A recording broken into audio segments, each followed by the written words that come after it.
Hey there, welcome back to the channel. In this video, I have a bunch of new stories for you to enjoy. Let me know where you're listening from and what time it is for you right now in the comments. Please subscribe to the channel if you haven't already. It would honestly mean a lot to me. Now let's start with the first story. Story 1. I, 16M, have a 4-month-old daughter with my ex-girlfriend, and she said she wants to go to college, and I have no idea what to do. Posted by you/youngdad_sucks. Before anyone says anything, yes, I knew about condoms. I was just dumb. Story time. My parents divorced when I was 10, but I primarily lived with my mom. Tiffany's, 16F, parents are together. When our parents found out she was pregnant, her parents kicked her out, and my mom kicked me out. So now we live with my dad. During the pregnancy, my dad took my mom to court and got sole custody. I know what this means because I had to go to court for my daughter. He sued Tiffany's parents for legal guardianship, and they now pay child support for her. They are pissed and refuse to talk to us. I am in my bedroom, my daughter is in her bedroom, and my ex is in the guest room, which is now hers. My dad made a deal with us, we can live with him until we're 18 without paying rent, but at 18, we need to decide what we're going to do. I wasn't really that good in school, and Tiffany is an A student. So, I took my GED, and my dad got me into welding school. I finish in 2 months. I also work full-time, so I do welding school at night.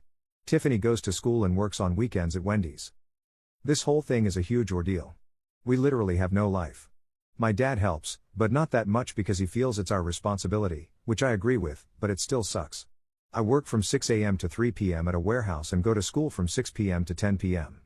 Tiffany is home by 2:30 and picks up our daughter from daycare. We help each other a lot, and then I head off to school while she stays home with our daughter until I get back, and we do it all over again day after day. When our daughter was born, my dad made us go to court. We have 50-50 custody, and I don't pay child support because she lives with us.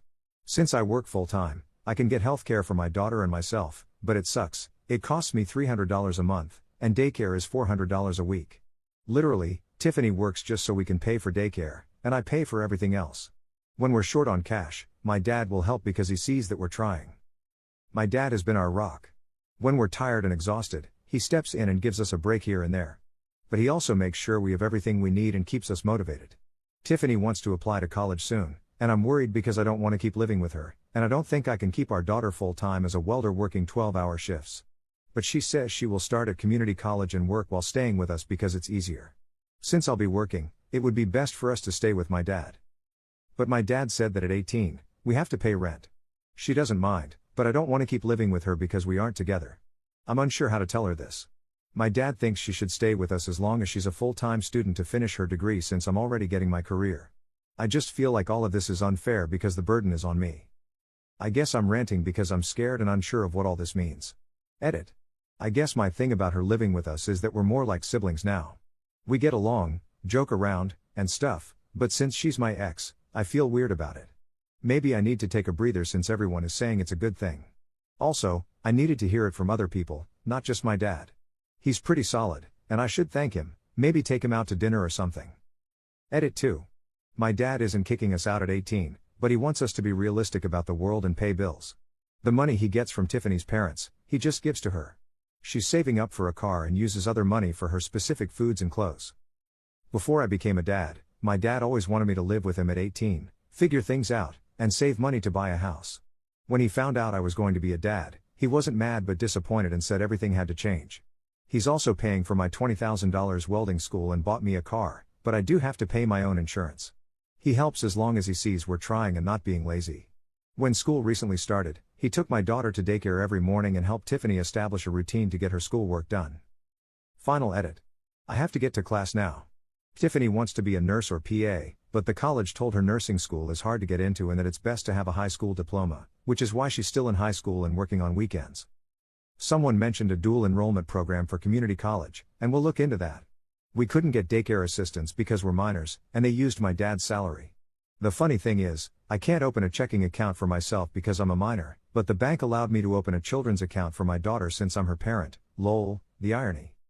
I read every single comment, and it's given me a different POV. I guess college seems so far away, and I was counting the years, but it's really not that bad. She's like a sister now. For those who asked, I doubt we'll get back together. Honestly, I'm not thinking about anything like that right now. I'm too tired to think about a relationship or that type of future. Update 3 weeks later. I don't know why I feel like I need to update, but here it goes. Tiff and my dad went to the school and were able to get her enrolled in college courses because of her grades. She won't graduate high school way too fast, but she will have enough credits to finish her high school hours by next December, so 6 months early. She reapplied for assistance, and we got a voucher for daycare, so now it's $50 a week. She quit her job so she can focus on school, but she doesn't start college until spring, so that's cool, it gives her some time. She still wants to be a nurse, so that's cool too. I got a new job that pays more as a forklift operator and will give me an internship for welding, which I won't be able to start until November or December, once I finish my classes. Then I have to do a 2-month internship, but they are paying me really well. I started Monday. My dad and I had a long talk about my fears, and he reassured me that it's okay to be scared, but we have a game plan. He is fixing up the basement to make 2 bedrooms and a living room, like a little apartment, because he said Tiff and I will need space as we grow. He wants me to buy the house when I turn 18, like he did with his parents, and he will help me pay for it as long as Tiff gets to stay until she finishes college and can make her own choice. We all agreed this is the best option, and we are all much happier now. I guess I just needed to let it out. Tiff and I are doing great. Being parents is hard, but it's been good now that we feel a bit more secure. My mom and Tiff's parents still haven't spoken to us because we aren't married, which does make me sad, but it's okay, we have my dad. Tiff's grandparents bought her a car and said that's all they can do for her and not to contact them again until we are married. The car needs some work, but I'm going to pay to fix it up. It needs brakes, suspension, and some regular maintenance. My dad finally told me everything that happened, and I didn't know, but it really opened my eyes. My dad met my mom in high school too, and they were together when they got caught kissing. Since my mom's family is Baptist, they forced my dad to marry her. I didn't know that in Missouri, parents can marry off their kids at 15, which is why my dad has been so protective. They were going to marry Tiff and me because she was pregnant, and when my dad stepped in, they couldn't do it. My mom and Tiff's dad went and got a marriage license for us and were going to marry us in their church. I guess I wouldn't have minded marrying Tiff, but I would rather do it later. But yeah, that's why they aren't talking to us. My dad did say that if it had happened, he would have helped us get it annulled, but we have no intention of speaking to them right now. He explained that Tiff is stuck, and while I might be afraid, she is even more afraid because she has no one. I need to reassure her that we are here for her as a family. I guess I couldn't see it that way before, and I'm glad I talked to him. I hugged my dad, and I've been hugging him every day now. It's nice and has made us closer. All of this information made me feel both sad and grateful at the same time, and it helped Tiff and me really start talking more. Like, we talked before, but we didn't really talk, and I didn't realize she was scared too. Now we have days just to be kids, as my dad says. So we both hang out with our friends who still talk to us at least once a week, and Tiff and I do a lot of things together on the weekends now that she doesn't work. We take Jelly to the park, go for walks, and we even went to a pumpkin patch. Jelly seems happier too, and Tiff doesn't seem as tired anymore. Anyway, thanks, everyone, for the help, tips, and encouragement. I doubt I will update again and will just lurk for parenting advice. Edit. Just want to say thanks for thinking I'm a great dad, but I don't believe it just yet. I depend on my dad a lot to help me. Tiff and I are trying, we take parenting classes that offer us a lot of advice, and we've made friends there, which is nice. But I don't think we would be this prepared without my dad. Also, Tiff is on WIC, and we take parenting and co-parenting classes, it's my dad's rule. Second update 18 months later. Holy crap, guys. I finally logged into Reddit and saw tons of messages, and I found this post. I honestly just didn't expect this. I might as well give an update. Well, Tiff and I are 18 now. I first made my post 2 years ago, and Jelly is 2 years old as well. My dad is doing really well now, he finally has a girlfriend. And, of course, he met her at Tiff's community college, she's an admissions counselor. Tiff is in community college for nursing and absolutely killing it. She'll get her associate degree in nursing and then move on to her bachelor's at some point, but yeah, she's doing really well. I'm a welder now, and I make pretty good money. Tiff and I are back together, we started dating again this New Year's when she kissed me, and it just felt right. But she made it very clear that we're just dating, so she's in the basement, which we fixed up, and I'm in my room upstairs. She even makes me text her to ask if it's okay to come over, haha, it's just a funny thing we do. Yeah, I'm going to marry her. We go to family counseling 4 times a month, 2 weeks virtual and 2 weeks in office, because of our schedules. We found that this helps us. It's like couples counseling, but not exactly. I'm not the best communicator, and this has helped me deal with stressful times with Tiff and Jelly. I feel like I've aged in the past 2 years. I definitely don't feel 18, I feel a bit older. Jelly is the happiest kid ever, and she literally lights up a room. I honestly just can't imagine not being in her life every second of the day. She loves Pa, that's what she calls my dad. She has him wrapped around her finger, he literally spoils her all the time. I really love being a dad to her. I love taking naps with her and how she's just a daddy's girl, she's literally my shadow. It drives Tiff crazy, but she's also really happy. We go out on dates, dinner, movies, sometimes we just sit in the car, talk, and laugh, mostly laugh. My dad has changed a lot, and the four of us are really close. He's so much happier, and I think his girlfriend makes him feel alive again. He's always doing these weird teaching moments, like if Tiff is irritated and walks away, he'll just say, "Well, an irritated woman tends to shop to get her mind off things. Can you afford that? LOL. So yeah, he's constantly making little comments. I haven't spoken to my mother at all, and I have no intention of doing so. Tiff's parents did come back and try to build a relationship with her, but they always made her feel like crap, so she cut contact with them. My dad still wants us to buy the house, but I told him we have no plans to ever move out, lol. So I said I'll buy the house when I'm either 30 or when Tiff and I get married. She said not until she graduates and gets a job. So no wedding bells for at least another 2 years. If you ask Tiff, she says she doesn't plan on getting married until she's 28, so it might be longer, haha. Relevant comments. Commenter. He explained that Tiff is stuck, and while I might be afraid, she is even more afraid because she has no one. I need to reassure her that we are here for her as a family. I knew your dad was an excellent dad when he said that to you back in your second post. Ops response. To be honest, this was the statement that made me wake up. At that time, I saw everything as a burden. I lived off adrenaline, and honestly, from the moment she said she was pregnant until I made that post, everything was a blur. I was scared and just really confused about life. I was tired, and I couldn't think, everything was a fog. Tiff and I talked a lot about how, regardless of whatever happens in our future, she is my family, we are a family. Being 16, I just wanted to be with my family. My mom walked away, and it was just me, my dad, a baby, and now a girlfriend. I know that sounds selfish, but that's how I was thinking. I was really overwhelmed. With therapy and my dad, it really helped me. I wouldn't say I got over it, but I found my own voice, learned to be myself, and actually used my words. I used to bottle everything in, and when my dad said that, it really broke through to me. Third update 5 months later. My dad, 38M, has been trusting me not to spill the beans that he is going to propose to his girlfriend, 33F, let's call her K, on his birthday in 2 weeks. I helped pick up the ring when it was ready and have been hiding it for a month. But Kay spent the weekend with us and was acting very moody. I don't want to make it sound bad because it's not, but she's usually an early riser and very bubbly. However, this weekend, she seemed very tired and different. I heard my dad yell down to the basement, "We will be back." I yelled back, "Okay." I went upstairs to get some snacks out of boredom and went into the guest bathroom, not thinking anything about the door being closed, and there she was, staring at a pregnancy test. We locked eyes, and I immediately shut the door. I waited for her to come out or say something, but then I heard her crying. I knocked and opened the door, and she looked at me and said she's pregnant, then started sobbing. My first reaction was to yell for joy, and then reality hit. I'm 18, my dad will be starting over, and I have a daughter, my dad is already a grandpa. She asked me to keep it a secret, and she believes she is about 9 weeks pregnant, she would have to check, but yeah. I'm finally going to be a big brother. I can't tell him, and I can't tell her about the all-around great news. I told her to wait until his birthday because he would love it. I know my dad, he is going to be ecstatic, probably scared, but definitely excited. My dad has helped me become a pretty good father and even a good partner to my girlfriend. He's an awesome dad and grandpa, and now we both get to be dads together. I can't wait to tell him, did you check the baby's diaper? LOL. Sorry, I just had to get this off my chest. I can't tell my girlfriend, my dad, or my future stepmom, Edit. Let's clear the air. She is happy to be pregnant but overwhelmed. She was sobbing because she didn't think it could happen, she was with her ex for 6 years and never got pregnant. Also, yes, I'm 18, almost 19, with a 2.5-year-old daughter, and my girlfriend and I live in the basement of my dad's house. Edit 2. I survived dinner, and Kay brought up a baby.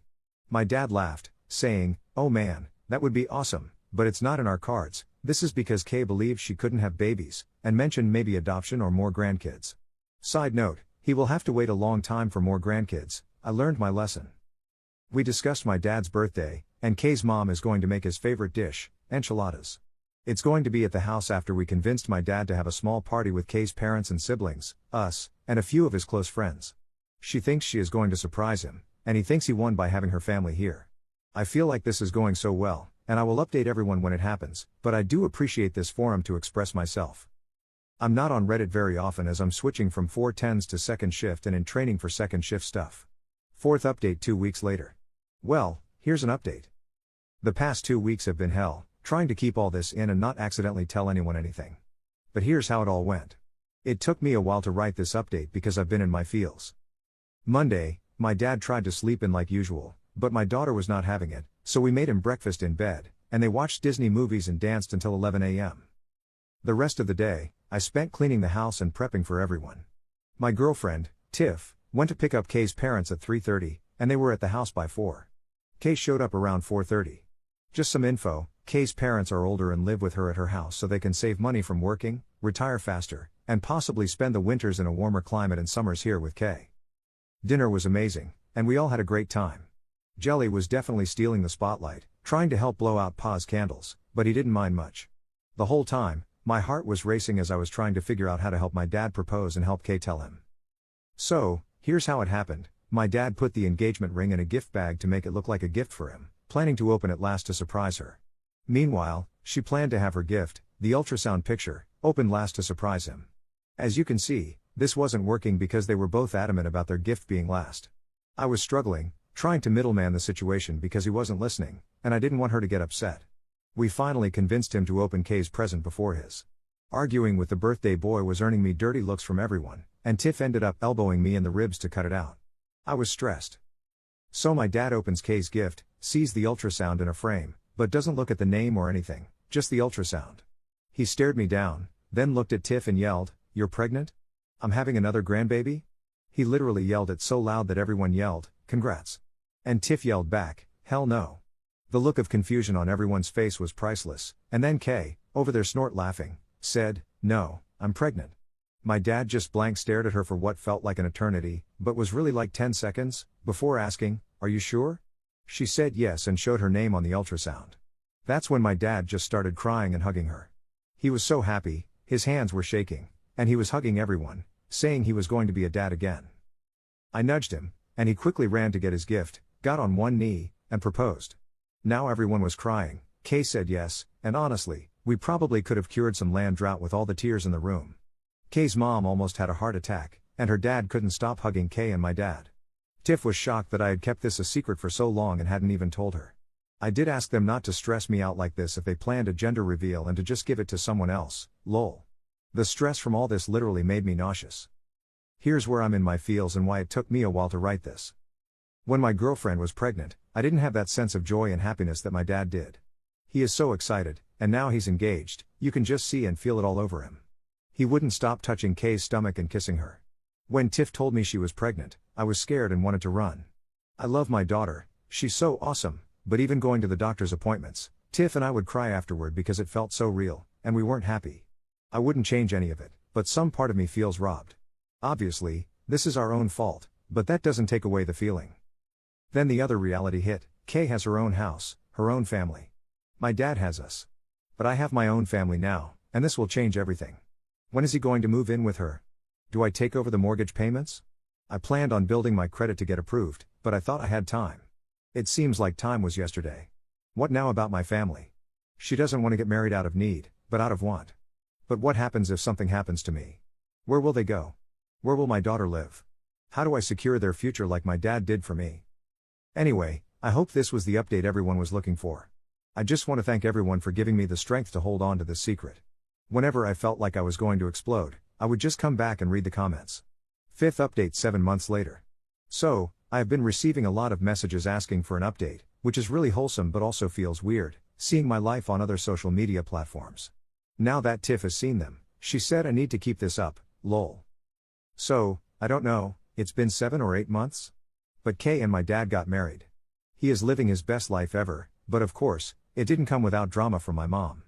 When she found out my dad was having another baby and getting married, she completely flipped out. She started calling him to the point of harassment, but it didn't bother him until she went after Kay. That's when he shut it down. I'm not sure what he did, but he drove over to her place, and that was the last I heard about it. Rumorville is that he threatened to show the church what she was doing and saying, which isn't very Christian-like, and that was enough for her. Kay is due really soon. She is 38 weeks pregnant, and I will soon be a big brother to my little sister. On another front, Tiff is killing it at school. She has been taking 5 classes a semester on a fast track for an ADN. If she keeps up this pace without burning herself out, she should be done by early next year. After that, she is going to take a gap year before pursuing her BSN, hoping she can do it online and have the hospital provide some type of tuition reimbursement so we don't have to pay out of pocket anymore. Jelly is doing great and will start pre-K this fall. We are nervous since she has always been home with us and taken care of by us, so the idea of her being somewhere else and us not having full access to her is really scary. Work has been great, and I have made some really good friends there. I've been considering joining the Welders Union for the benefits and future pension, but my job doesn't want me to join and has offered to pay me more money to stay out of it, which, to me, screams red flag. My dad moved in with Kay and her parents. I have been paying half of the mortgage and house bills, and the goal is for me to buy the house for my dad in the next few years to relieve him of the burden of housing me and my family. Therapy is going great. We moved our couple/family therapy to once a month because, during my individual therapy, my therapist asked me to be evaluated for ADHD and depression. Turns out, I do have ADHD, which makes a lot of sense, especially when it comes to school and my racing thoughts. I'm now medicated, and it's like my brain is awake. I have fewer outbursts, I'm not as easily overwhelmed to the point of anxiety, and it has really helped Tiff and me a lot. It's easier for me to articulate my emotions now instead of letting them fester and create chaos in my brain. I got into the Wheel of Time series, and I saw somewhere that the books are better, so I read the first one. I have to admit, this is the first time I can honestly say I read a book. Thinking about high school, I never actually read the chapters, I just skim through them to get by. I can't express how much happier we are right now. Kay's parents have been the grandparents we always wished for. They treat us with so much love and respect, and they just adore Jelly. They take her to the park and sometimes stop by just to check on Tiff and me. We are constantly over at Kay's place, we go there twice a week for dinner. Jelly can't wait to meet the baby, and we are all excited. Tiff and I had some very serious conversations. While we are nowhere near ready to have another baby or get married, we have agreed to revisit the idea of marriage and expanding our family when we are 25. We don't want to rush anything more than we already have, and she wants to focus on school and her career. We did throw around the idea of getting married for the benefits, in case something happens to me, life insurance, the house, etc., but my dad was able to help us get a lawyer to make a will and trust. Our main goal is to take care of Jelly, save money, and plan a family trip to Disney this summer. 6th update 10 months later. Hi everyone, there have been numerous requests for updates, and I still can't believe how many internet strangers are invested in my whirlwind of a life, ha. Now, before anyone asks, no, she is not pregnant or anything. But Tiff has been working in the ER as a registration person to help with clinicals, get to know people, and secure a good rotation. Well, after Christmas, Tiff got really sick and couldn't shake this weird cough she would get at night. It got so bad that we took her to the ER, and they just said she had a bad upper respiratory infection. She was taking steroids and using an inhaler, but it still got worse. Finally, after she passed out at work, she was diagnosed with walking pneumonia and had to stay in the hospital for 2 days because of how bad it was. At the hospital, they asked for her next of kin and wanted to call her parents. My dad tried showing the guardianship, but since we are no longer minors, we are technically not her next of kin. Thankfully, she was able to speak enough to tell the hospital we were her family, but it really gave us a wake-up call. When she got home, she still needed some time to recover, and we started really talking about our future, where we are in life, and how we were basically thrown into adulthood. While we are happy together and in this for the long haul, we realized we needed to stop just playing family. She brought up all the legal stuff she learned at school, wills, advanced directives, and something proxy, but it wasn't just about that. We have a daughter, a life, and while it was 1,000,000,000% sooner than expected, we originally wanted to wait until we were 28 to 30 years old to get married. It felt like the right step for us. My dad sold me the house through owner financing, and we went through the title company and lawyers. Tiff and I decided to get married at the courthouse, but don't worry, I still properly proposed with a cameraman, and I cleaned up very well, even wearing a button-down shirt. For the courthouse wedding, I wore a suit, and she wore a dress. Our friends and family were there as well to make it as special as possible. We are planning to remarry in 2030 to have a nice wedding/ceremony. We figure she'll be done with school by then, and maybe we'll even be adult enough for a honeymoon. Regardless, we have 5 years to plan, lol. Since my dad moved out to live with Kay, our relationship has changed.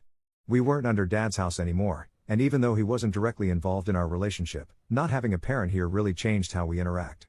It helped us grow, but we are still nowhere near properly adulting. Like, I totally forgot to buy toilet paper and all those random things that were just always there, lol. Now, for my dad, Kay, and my tiny big personality little sister, she is the best. She and Jelly absolutely love each other. I can't tell you how much seeing them gave us baby fever, but don't worry, we shut that down real quick.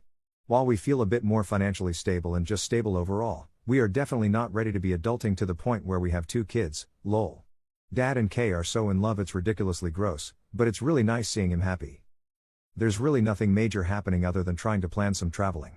Going to Disney made us realize how much we've been missing, and Jelly did so well, so we have a few things on our 2025 travel list. Maybe some road trips, but I don't have a beard yet, and I feel like a dad, mom, and kid road trip requires the dad to have a beard to be taken seriously. I don't know, just a random thought. Relevant comments. Commenter. Nah, road trips aren't reserved exclusively for facial hair. However, you do have to make sure Jelly can handle being confined to the car seat for any length of time. Congrats on getting married and still having a plan. You're all doing a fabulous job. Honestly, adulting is hard even without parenthood. Lots of rites of passage, like forgetting to buy toilet paper. How's Jelly getting on now? Are you still in the same job? Just keep on keeping on. You've already got this, you're smashing it. So lovely to be updated, thank you. Ops response. Jelly is doing awesome. She has learned so much in such a short period of time, and we met some really cool parents from her class, so now we have people to hang out with. She is really sweet and just talks a bunch, it's non-stop from the time she wakes up to the time she goes to sleep. She is just a talker. I am at the same job, welding is great, but I have still been contemplating manufacturing. It's cleaner and, long-term, won't destroy my body, according to Tiff. I do plan on looking around. I still have a lot to learn, so I think when I officially hit 5 years, that will be the spot. The guys at work are fun, it took them a while to really warm up to me, but now they are real quick to teach me all their tricks. Commenter. That's awesome. Little chatterbox, who does she get it from? And it's great that you found other cool parents to hang out with. Tiff's right, I think, it's an industry that will take a long-term toll on your physical health, and you've got a great family you need to stay fighting fit for. But take all the learning you can. All the best, if it's cool with you, please do periodically let us know how you're all getting on. Ops response. She definitely is far more talkative than us. She just says whatever is on her mind and has tons of questions. According to my dad, I was like this when I was a kid but slowed down when I got older. It's nice to just hear her in the background. When she stops talking, we know she's up to something, lol. Commenter 2. I'm so happy for them, and I remember reading this a long time ago during the OG post. The effort the dad put in, not only to teach his son but also to guide the woman who later became his daughter-in-law in the right way to do things, all while supporting a grandchild on top of his usual work, is monumental. It's inspirational to see how his guidance really paid off. On a separate note, it's also a true testament to the hard work of 2 young adults who had to grow up very fast and adapt to the harsh realities of life. I think they have their heads on straight and will continue to slowly advance themselves and, in turn, raise a wonderful child. Really wishing all of them the best. Story 2. I'm struggling to rebuild my self-worth after my ex-fiancé left me for a woman who seems to be a younger, smarter, prettier, and better version of myself. Posted by you/Malaki. Hi guys, I know it's probably hard to believe, given how nauseatingly pathetic I sound right now, but before this happened, I really felt like a confident and content human being. Almost all of my current friends are mutual friends with my ex-fiancé, so I don't want to embroil them in this drama or compel anyone to choose sides or feel uncomfortable. So, I guess I'm turning to this community for solace and guidance because I've read a great deal of mature and grounded advice here. I hope this sounds somewhat coherent, as I've currently locked myself in a conference room and shut the blinds so no one can see me cry as I type this. I, 31F, was with my ex-fiancé, 33M, for 7 years. He is the only romantic partner I've ever truly loved. I was completely head over heels in love with him. Even now, after all this, I still feel that way about him. He is charming, goofy, kind, quick-witted, interesting, ambitious, and gorgeous. We got engaged 2 years ago but we're not in a rush to get married. About a year ago, we began to seriously contemplate trying for a baby. We had lived together happily for 6 years, we had done all the traveling and partying we wanted to in our 20s, and we were excited to start our family. Over the next 6 months, he was much busier than normal, but I didn't think anything was wrong. I did my best to alleviate any extra stress he had, though I was experiencing some extra pressure at work too, by taking over all the housework and errands, helping him organize and pack for trips, and just being understanding when he would work very late or need to leave for a week or two. We didn't spend as much time together during that period, and I missed him a lot, but I thought we were still happy. When the 6 months were over, our schedules reverted back to normal. I felt relieved until I started to notice him becoming more distant despite the fact that we finally had more time together. He started going on his phone more frequently when we were together and seemed to be more protective of it. I'm not generally a jealous person, and I trusted him completely, so I didn't think much of it. Then, one day, after another month had passed, I brought up the topic of trying for a baby as we had discussed. I could immediately tell something was wrong. He was quiet for a while, and then he unleashed a flood. He said he was unhappy with our relationship and had been for some time. He said that he cared about me deeply but that the spark in our relationship had died, and that he had tried to convince himself he could live without that spark but had ultimately decided that he couldn't. He said I had done nothing wrong and, in fact, was the perfect partner, but that didn't change the fact that he couldn't shake this nagging feeling that I wasn't the one for him. He said he didn't want to hurt me but couldn't condemn himself to a lifetime of settling for someone who wasn't his dream girl, even though he didn't know if his dream girl existed. He said he was sorry, but he couldn't live a lie anymore. I don't think I said a single word as he was telling me all this because I just felt so utterly shocked and blindsided. I just stood there, staring and listening, crying silently. When he finished, all I could utter was something like, "Okay. I'm sorry, I didn't know. Do you still love me?" He paused for a while and then said that he loved me but wasn't in love with me anymore. We proceeded to spend the whole night discussing his feelings and our relationship until we were both so exhausted we couldn't cry anymore, and the sun was coming up. He said he was sorry again and that it was probably best if he stayed at a friend's place, so he packed up some stuff and left. That was about 5 months ago. We never really talked in person again. His brother and his best friend came over that weekend to get the rest of his stuff, and I just left while they were packing because I couldn't stand to be there. I felt so shocked, numb, traumatized, and tired that I didn't even cry much. I couldn't really process what was happening as I went through the motions of moving out and explaining the situation to my family. When I finally moved into my new place and sat alone with my boxes, I completely broke down. I could not stop crying and dry heaving. I ended up using 5 vacation days to take a week off work, which really irked my manager. I could not get out of bed. I barely ate, living off this old tub of peanut butter. I looked through all our old pictures and tried to figure out where it all went wrong. Then, for 4 months, I tried my best to move on. I deleted all my social media apps so I wouldn't have to see him. I dove into work. I ramped up my hobbies. I exercised to keep my mind occupied. I met with friends and family and pretended everything was okay. I started going to my therapist again, which helped a bit. I finally thought I could see the light at the end of the tunnel.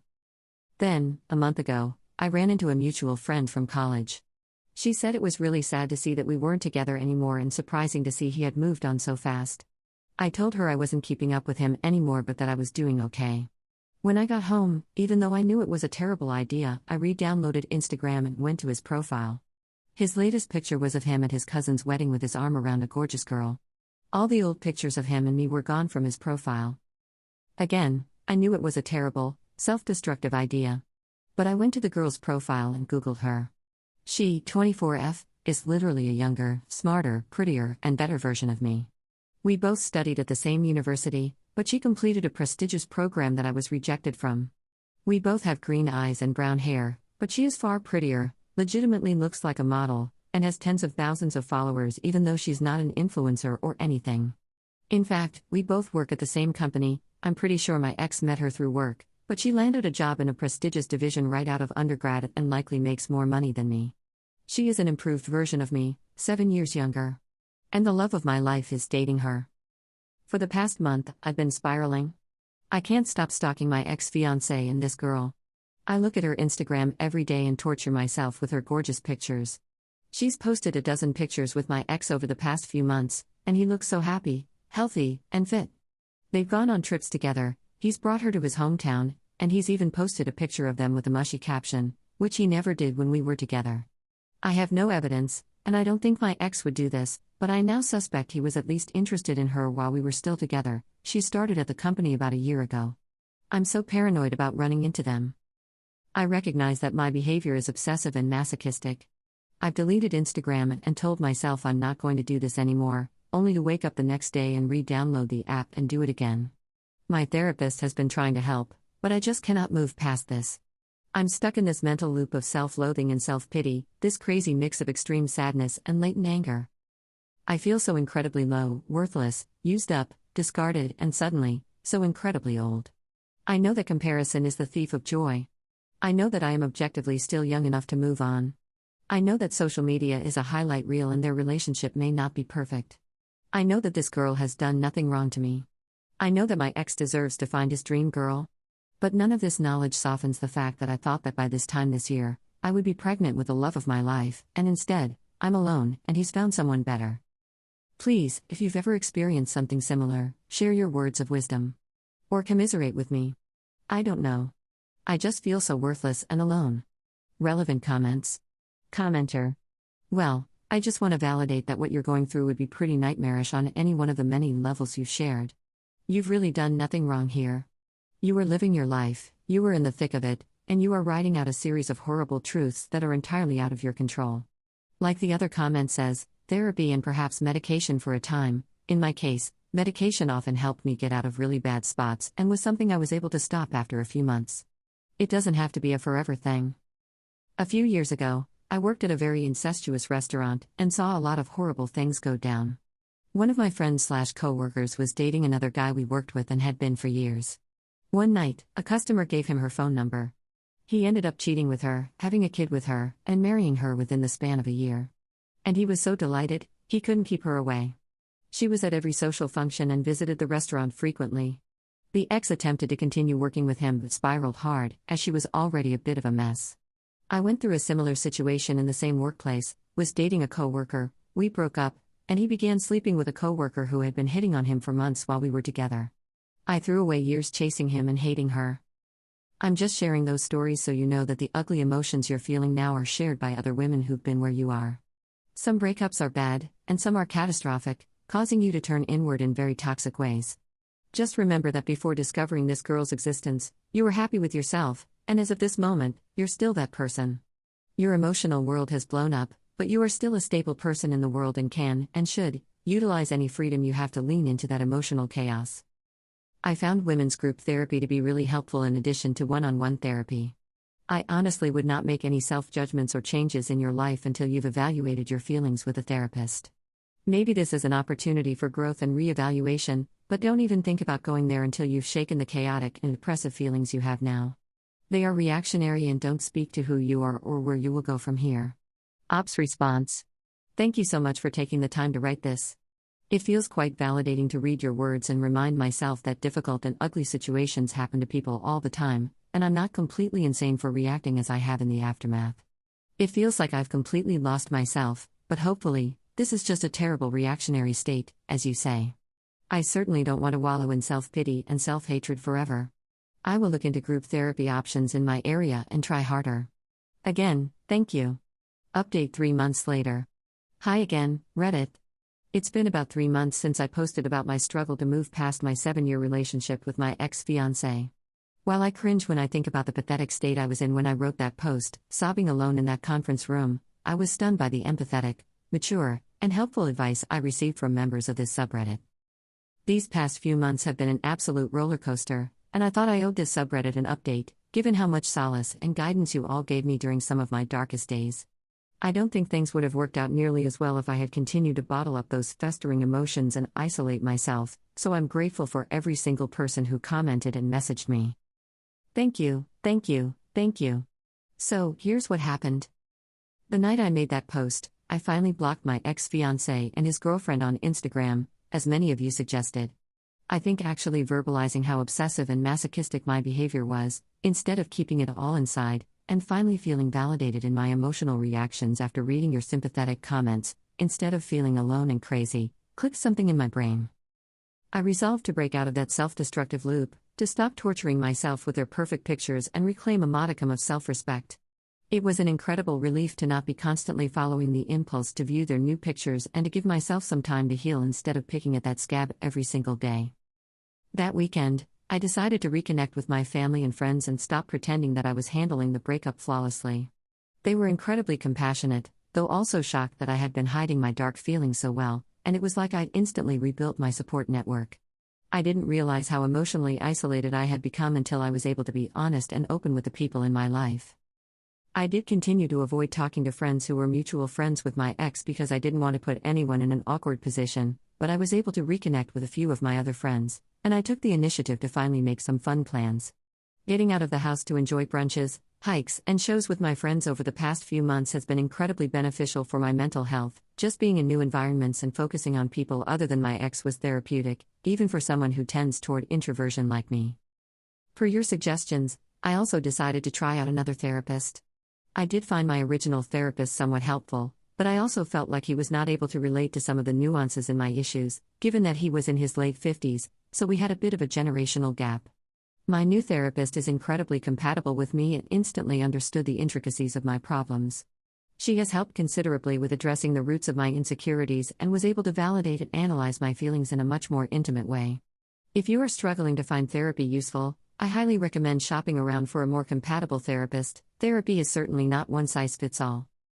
Another popular suggestion from you all was finding a job at another company, away from my ex-fiancé and his girlfriend. I didn't think that would be possible since the job market in my field is not great at the moment, but I began actively searching for other positions.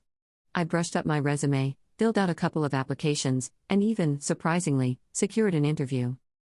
Then, out of the blue, someone above me in my division quit to join a competitor. The senior managers were quite eager to fill his role quickly, so they decided to go with an internal hire. And after 5 or 6 rounds of interviews, God, I absolutely dread interviews, I got the job.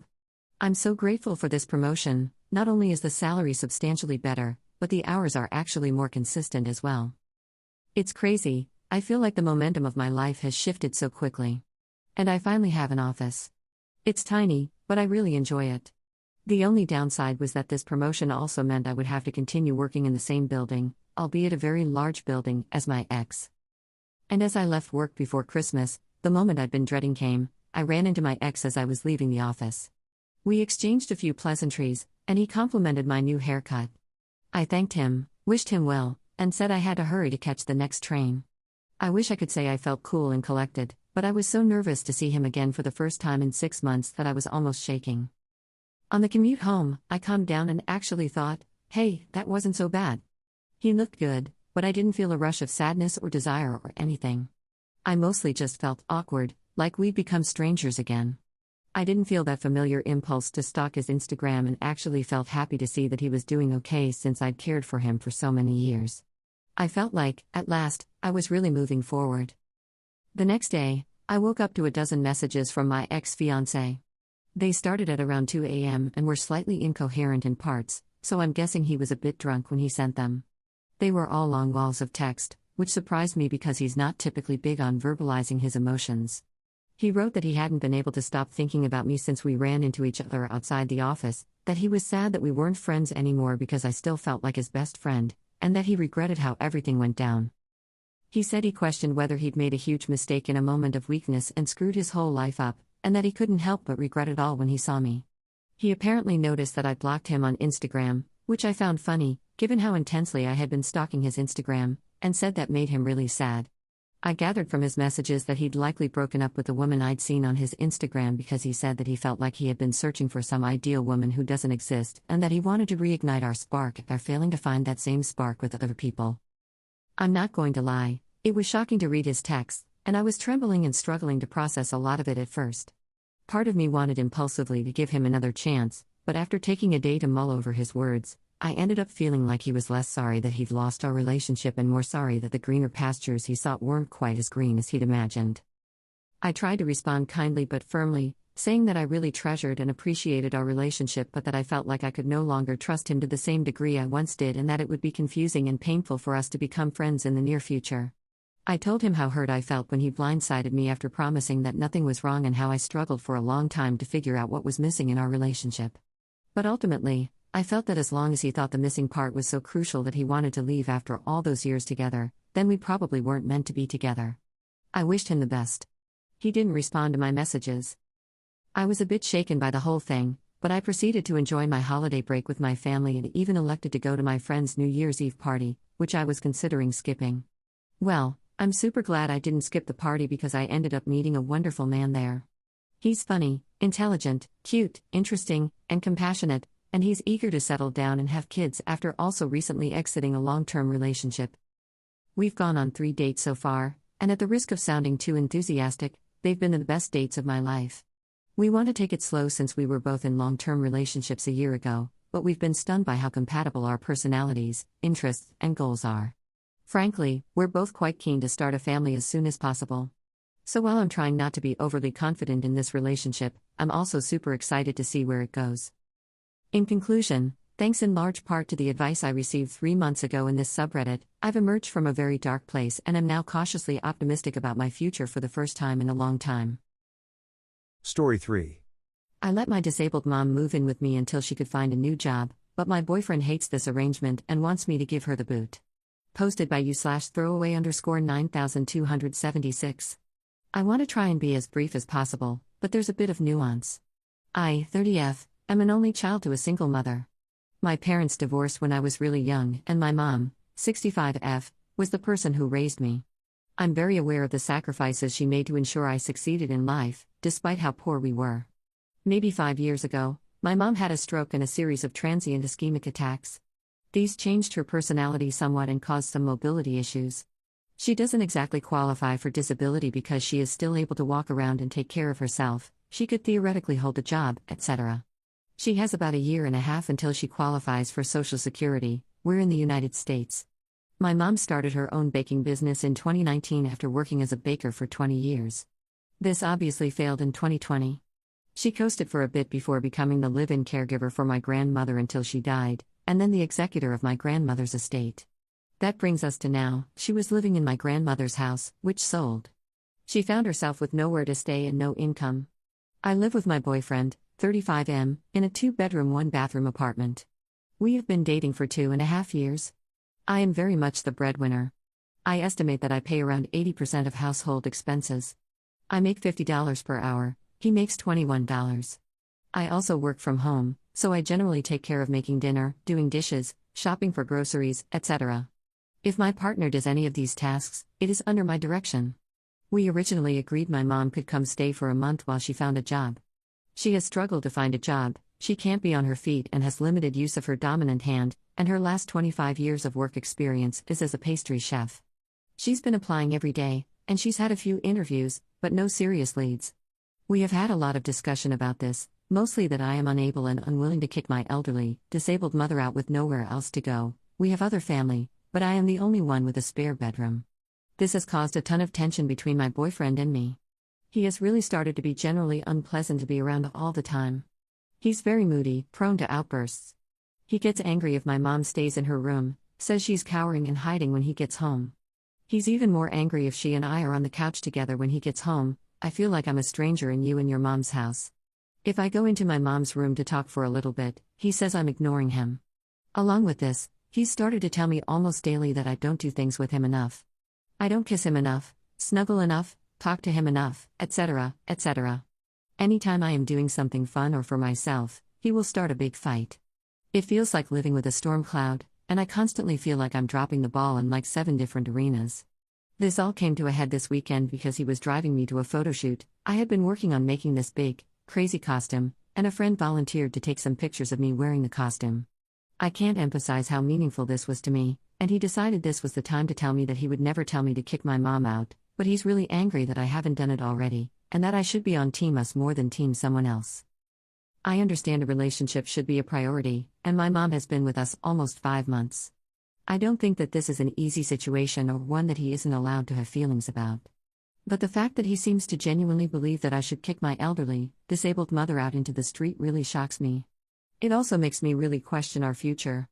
Like, if this is how he is acting over a family member needing our spare room for a time, what would happen if we had a special needs child? Or if something happened to me? I'm a big believer that a good relationship is able to thrive even in times of crisis. How do I handle my boyfriend's big feelings without telling my mother to leave? /relevant comments. Commenter. I don't think this is the partner you want. My dad was dying of pancreatic cancer and had home hospice. My mother, who was stage 4 breast cancer at the time, and I took care of my father, and a nurse would come in regularly. Toward the end, when my dad lost control of his organs, my husband wouldn't let my mother or me change him. My husband changed my father's diaper because he said my dad deserved dignity in his final days, and having his wife or daughter change him wasn't dignified enough. That is the partner you want during the tough times. Ops response.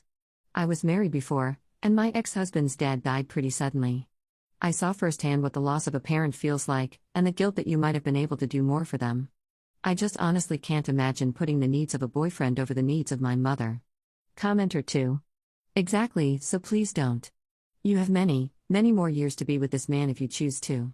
But you really cannot tell how many more years you will have with your mother, and to me, the weight of angering some man is so minuscule compared to the weight of not being there for my mother when she needs me, who was always there for me, which would be devastating to live with. Commenter 3. I can 100% see both sides and understand why BF doesn't like it. However, BF is a choosing beggar. He is unhappy that his sweet deal has come to an end. He had a housewife who paid 80% of his bills. Is this really someone you'd want to have kids with? That would mean time off work, depending on C-section, etc., more money for things like daycare, and much more work at home for you with a dead weight for a partner. It sounds like you've dodged a bullet finding this out now. Clearly, he wants the status quo to remain, but he has to leave if he doesn't want to live with your mom. Update 24 days later. Thank you so much to everyone who offered advice on my previous post. So much of it has been really helpful. I did my best to reply to comments, and I was surprised by all the responses I got.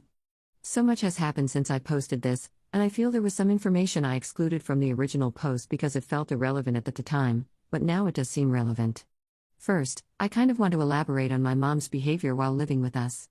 This didn't originally feel relevant to the post because my mom really feels like a fixed point to me, like she's going to behave how she behaves. That doesn't change the fact that she's my mom, and I feel I have a responsibility toward her as long as she isn't violent or outright abusive. Also, I'm pretty desensitized to my mom's quirks.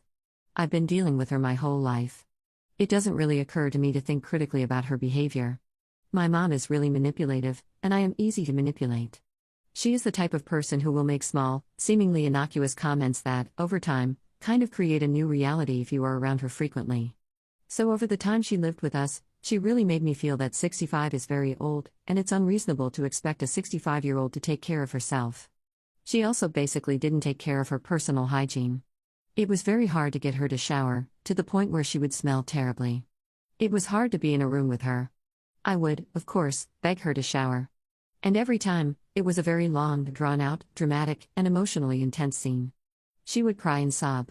She would tell me she'd promised to do it in the morning the following day, and then the next day she'd be throwing up sick. She'd beg me not to shame her for struggling, emphasizing that she's getting old, and as you get old, it's hard to do things. She'd talk about being afraid of falling in the shower and no one helping her because I'm so ashamed of her. After she did shower, if I thanked her, she'd burst into tears and talk about how difficult it had been and how scared she had been of falling. This happened almost every time. I want to emphasize that at the time, this was upsetting to me, but I kind of just accepted it. I also felt horribly guilty for causing her emotional distress, and going through this whole process like once a week was pretty overwhelming. Also, there had been a pretty big blow-up where I realized that she hadn't been applying to any jobs. She wanted me to fix something with her phone, and it led to me seeing she had 0 applied jobs on Indeed, 0 confirmation we got your application emails, none of that. I asked her to furnish any proof that she'd been applying, and she couldn't. She swore up and down, tearfully, that she had been applying, but she couldn't prove it at all. This made me really upset, but she still had nowhere to go, and she's still my mom. So I didn't really know what to do. I started making her show me every morning the jobs she had applied to. Afterward, she did this voluntarily every morning. I had been told when she first had her series of transient ischemic attacks that she needs to go on short, frequent walks. Otherwise, she will experience blood flow issues that cause things like numbness in her limbs. She barely moves at all, so much that her leg muscles are very atrophied. I have offered to go on walks with her, buy her a walker, etc., but she always declines. It's worthy of note that I work from home, so I was around her constantly. She was the only person I talked to, other than my boyfriend, sometimes for weeks. And when my boyfriend came home, he was usually really short-tempered. So for me, this created a reality where my mom was feeble, elderly, shouldn't be expected to care for herself, trying her best, and my boyfriend was pissy, irritable, mean. Kind of ungrateful about everything I did for him and for our relationship. My mom would comment frequently about how hard I work to have dinner ready when he gets home, and how he never appreciates it. How immature he seems compared to me.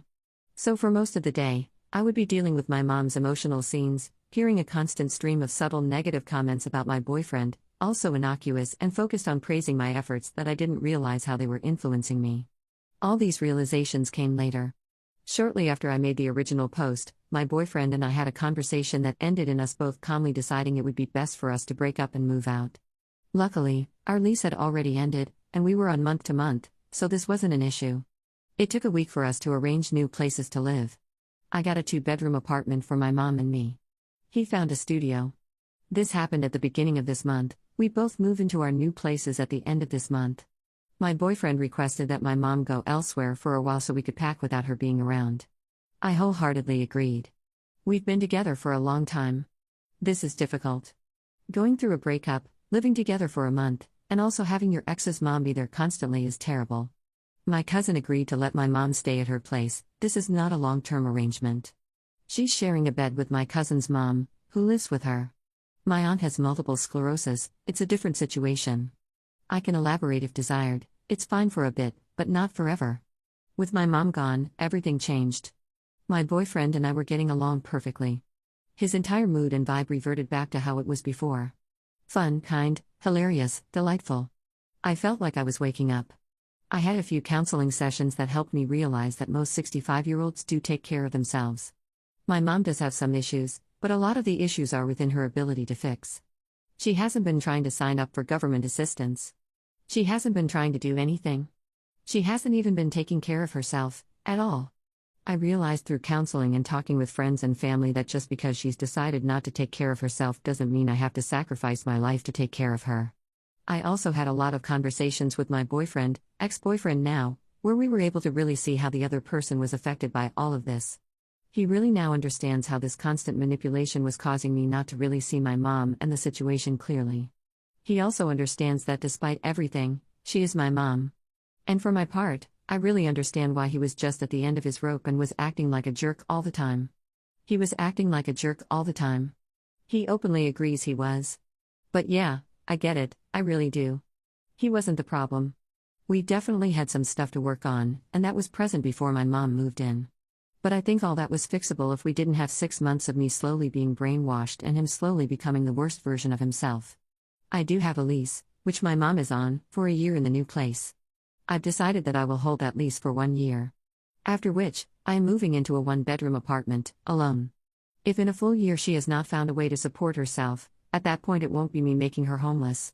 I can't keep supporting someone who makes no effort to support themselves, seems perfectly happy to have my life fall apart, and contributes nothing at all to our shared home. I'm happy to help her however she asks me to during the next year. But I can't set myself on fire to keep her warm. Especially if she makes no effort. There are options out there for her. She's perfectly capable of looking into them. I need to give myself the love, care, and consideration I've given her. I have to have a question. So, what guidance can you give for someone living with a parent who has a proven track record of being manipulative? /relevant comments. Commenter. This is extremely relevant info and shouldn't have been left out of the original post. Did you do that intentionally to gain sympathy and make your BF seem like the bad guy? You may be as manipulative as your mother. Regardless, while your mom may be manipulative, it sounds like she might also have an anxiety disorder, chronic depression, or both. She needs to see a doctor about these possibilities, as there are many medications that can help. Ops response. A lot of it I didn't realize until she left. No, I did not purposely exclude it. I included all the details I thought were relevant at the time. At the time I made the first post, I really wasn't seeing her as manipulative at all. I was just kind of seeing her as someone who was really depressed and struggling and needed help. I didn't realize the extent of the manipulation, etc., until she left and I had a few counseling sessions. I agree now that it's important information and should have been included, which is why I made this update. The first post was indicative of my perception of the situation at the time, as this post is indicative of my perception of the situation at this time. My mother does have diagnosed clinical depression and anxiety. She also has Graves' disease, and her thyroid was removed, which kind of makes clinical depression symptoms a lot worse, like it increases feelings of depression. She has been medicated for these in the past, but she lost her insurance when she turned 65 and hasn't been able to afford Medicare due to not having a job. I've been doing my best to get her on state programs, which was difficult because she was previously living in a different state than I am. And since she wasn't on the lease where my boyfriend and I were staying, she didn't technically have an address in this state and was unable to get state assistance. Now that she is on a lease, she does have an address, and is in the process of getting on some state programs so she can get properly medicated. Commenter 2. You are doing everyone, yourself, your boyfriend, and especially your mom, a disservice by moving in with her for a year. Reread what you wrote. Your inability to assess the situation as unworkable is highly concerning. Ops response. I don't disagree with you. I am really concerned about it. I signed the lease and everything before she went to live with my cousin. At this current moment, my mom really doesn't have anywhere else to go. She's staying with my cousin, and my cousin's husband is kicking her out the day our lease starts. I feel that 1 year is ample time for her to get her crap together, so I won't have to feel like it's my fault if she winds up homeless. I don't think this is, a good solution. But it's kind of the solution I have right now. Commenter 3. That started off so well, and then came the same old excuses. She needs a year, she has nowhere to go, she can't stay at my aunt's. You have not learned nearly as much as you think you have or need to. You are just repeating the same cycle. You know your mom is a whole adult. She knows she can apply for jobs, government assistance, etc. She is choosing not to.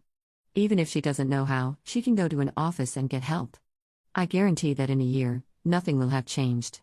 She will call your bluff, and you don't have the spine to actually kick her out because she still won't have money and still won't have a place to stay.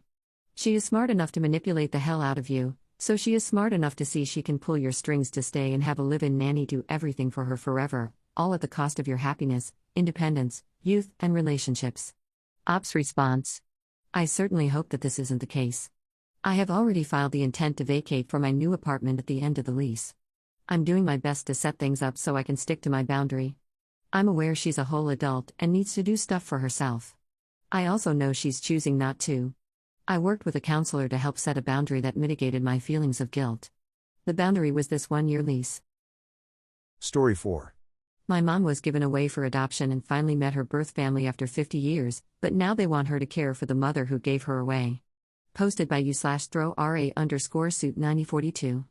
I, 35F, grew up in the U.S., born and raised in Austin, Texas. My father, 70M, is Canadian, and my mother, 68F, is Greek. Every summer, we vacationed in Greece with my maternal grandparents.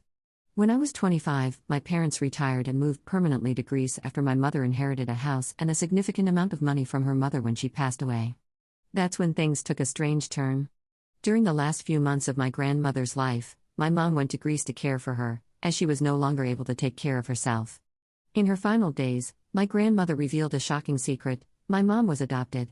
She wasn't the biological child of the parents who raised her.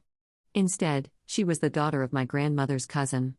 Apparently, in Greece, decades ago, it was common for struggling families with many children to give a baby to a relative who couldn't have kids. My mother was devastated. She grieved the fact that she never knew her real family and that no one ever told her. After my grandmother passed, she decided to move to Greece to reconnect with the biological family she had never met. She traveled to the region where her biological mother, 96F, lived and met her for the first time, along with 2 older brothers, 72M and 69M, and a younger sister, 65F. Her oldest brother was especially emotional because he vaguely remembered the day they gave my mother away as a baby. But from the start, my mom was hurt that none of them had ever tried to find her. Their excuse was that she had moved to the U.S., and it was difficult to track her down, while her biological mother said she had made a pact with her cousin, my adoptive grandmother, never to reveal the truth. The entire village had been told that my mom had died as a baby, so no one ever questioned it. For the past 10 years, my parents have lived in Greece, and my mom has built a close relationship with her siblings. However, her relationship with her biological mother has remained distant and formal. She never got over the fact that this woman kept all her other children but gave her away, likely because she was a girl. At the time, boys were valued more because they worked the fields and contributed to the family's income, whereas girls were seen as a burden. 2 years ago, I was able to move to Greece as well, since the parents who raised my mom left her a sizable inheritance. It allowed us to live comfortably, and honestly, I prefer the lifestyle here. We live in a beautiful place near the capital, and life is peaceful. Now, here's the issue. My mom's biological mother is now 96 years old and in very poor health. Her biological father passed away decades ago due to political circumstances. Her 2 older brothers, her sister lives abroad, have been taking care of their mother, but they are exhausted. Their wives are complaining, tensions are rising, and at a recent family gathering, they told my mom that she should also help take care of their mother because it's unfair that they are doing it alone. My father was furious when he heard this and told my mother to cut them off entirely. My mom refuses to take care of this woman, she doesn't love her, doesn't feel any emotional connection to her, and can't forgive her for abandoning her. My mom is not close to this woman, and of course, she has no legal claim to any inheritance from this family. However, she has truly enjoyed her relationship with her siblings and their children and doesn't want to lose that. She's feeling pressured, though, and she's deeply upset by their demands. When I found out, I was livid. How dare these people ask this of my mother, knowing full well that she was abandoned and that no one even attempted to find her. I feel like they're manipulating her, and she's unable to see how unfair this is. I'm getting married in a month to my fiancé, who is Greek and fully supportive of me, and I am seriously considering uninviting all of them from the wedding. I want to send a clear message that we don't want contact with them anymore. However, my mother is hesitant. She doesn't want to escalate things, even though she's hurting. I feel like she's not as attached to these people as she thinks. She's mourning the idea of the family she never had rather than truly loving these people. And I hate seeing her being taken advantage of. I always idealized Greece and the strong bonds of family, but now I see that's not always the case. I'm so disappointed by all of this. What would you do in this situation? Would you cut them off? Would you disinvite them from the wedding? How can I help my mother navigate this? /relevant comments. Commenter. It's your wedding, your choice. But it does sound like your mom wants a relationship with her biological siblings. If you uninvite them, and with your mom saying she won't help financially or physically to look after her biological mom, sadly, I'm sure they'll cut her off, which is unfortunate. I understand your mom being hurt by what her biological mom did. Was it a financial reason that she couldn't keep her? It sounds like they already had the 2 boys. But equally, she went on to have and keep another little girl after your mom, which must be upsetting. I would also be very angry that they led everyone to believe I had died at birth. I know different religions, cultures, etc., do things differently. I can totally understand if she couldn't cope and wanted to give your mom a better life, which it sounds like she definitely had. But to then keep another child afterward and lead everyone to believe I had died, just out of embarrassment for giving me up, I'd be upset, very upset. Ops response. At first, I thought it was for financial reasons, but it turns out that isn't the case. As I was informed by other Greeks, it was a common thing to do when a family member couldn't conceive. My grandma and grandpa couldn't have children, they were visiting that village from the US, and when my biological grandma gave birth to my mom, they asked for her. My biological grandma was working hard in the fields and thought it was a good thing to help her cousin. That's why she had another baby after my mother. They were financially stable and still have enough money, etc. It sounds completely crazy to me, but apparently, families did that. This is something that bothers me about my grandma as well. She went to a family, requested a child, and just took her away? I don't know, it seems insane to me. Update 3 days later. First of all, thank you so much for all the responses to my previous post. I decided to share it with my mom and let her read your comments. She was really moved by the similar stories some of you shared. This led to a deep conversation between us. Over the past few years, my mom has learned a lot about her adoption. Unfortunately, my biological grandmother was not a good person. The wife of one of my biological uncles, let's call her Maria, sat my mom down a few years ago and told her everything. It turns out my biological grandmother was a very strict and spiteful woman who treated the people who worked for her horribly. She never wanted daughters and even tried to give away her other daughter, but that adoption fell through, so she kept her. My biological aunt went through a really tough time growing up, which is why she moved abroad. Her brothers never supported her the way they should have and even cheated her out of part of her inheritance. Maria is now thinking about leaving her husband since their kids are grown, and she doesn't want to stay married to a man she knows isn't a good person. As for my mom, she never felt a bond with her biological mother. But after hearing everything from Maria, she's decided she doesn't want much contact at all. She knows exactly what kind of people her biological brothers are and never wanted a super close relationship with them. They're not in daily contact anyway, but she does feel attached to her nieces, nephews, and their wives. That's the main reason she hasn't cut ties completely. My mom has decided she will help financially but won't take her biological mother into her home. She's doing it mainly to support her biological sister, who is under pressure from their brothers to care for their mother. My mom has tried to get closer to her biological sister over the years, but her sister has kept her distance. She explained that she has deep trauma from growing up with their mother and wants to maintain some emotional space. But she's still happy they met. This past Christmas, my biological aunt came to Greece and stayed at our house. I wasn't there because I was visiting friends in the Netherlands, but my mom and her sister spent time together, and it brought them closer. My aunt told my mom to cut off her brothers completely and even invited her to move to her country.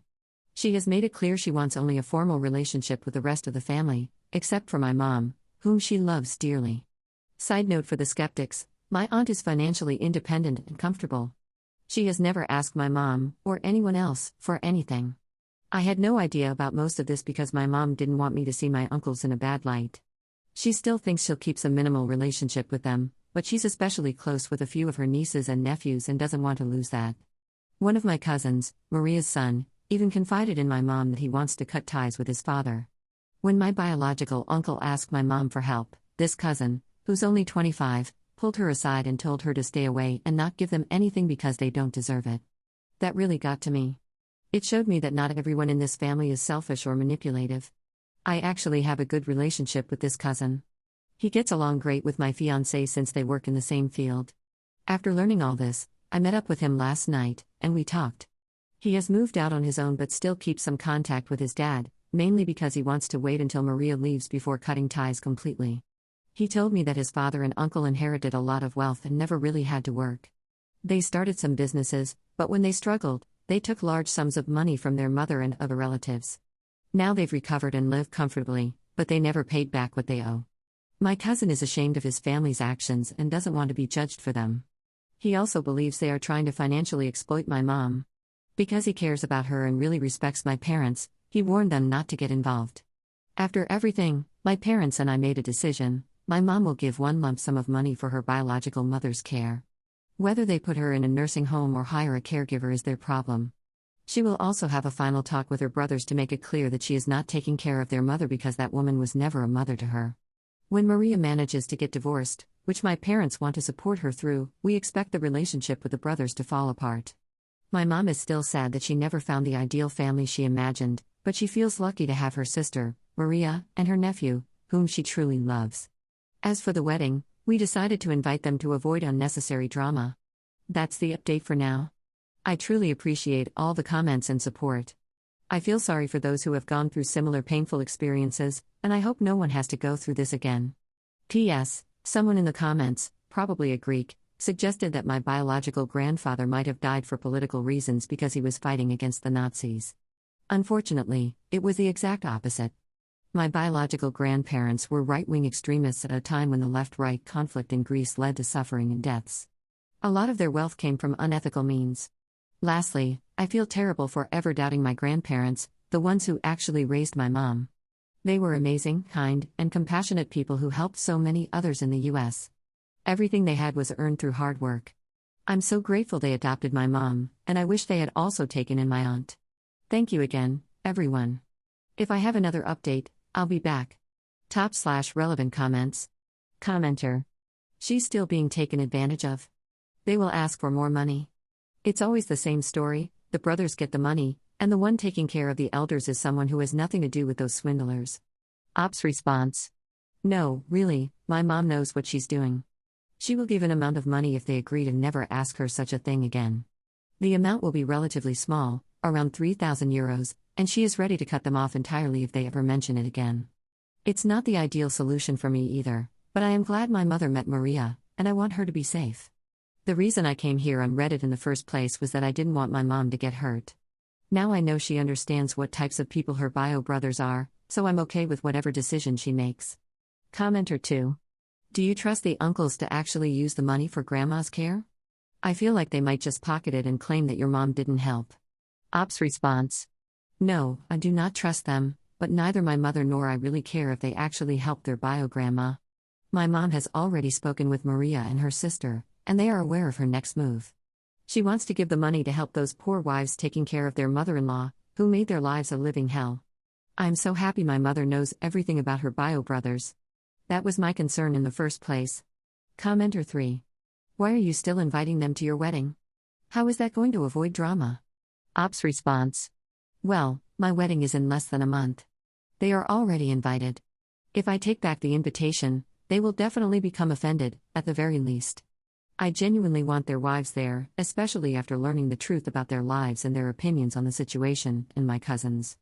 Some of my cousins are relatively young and still attached to their fathers, so there's a good chance they will be offended if I uninvite their fathers.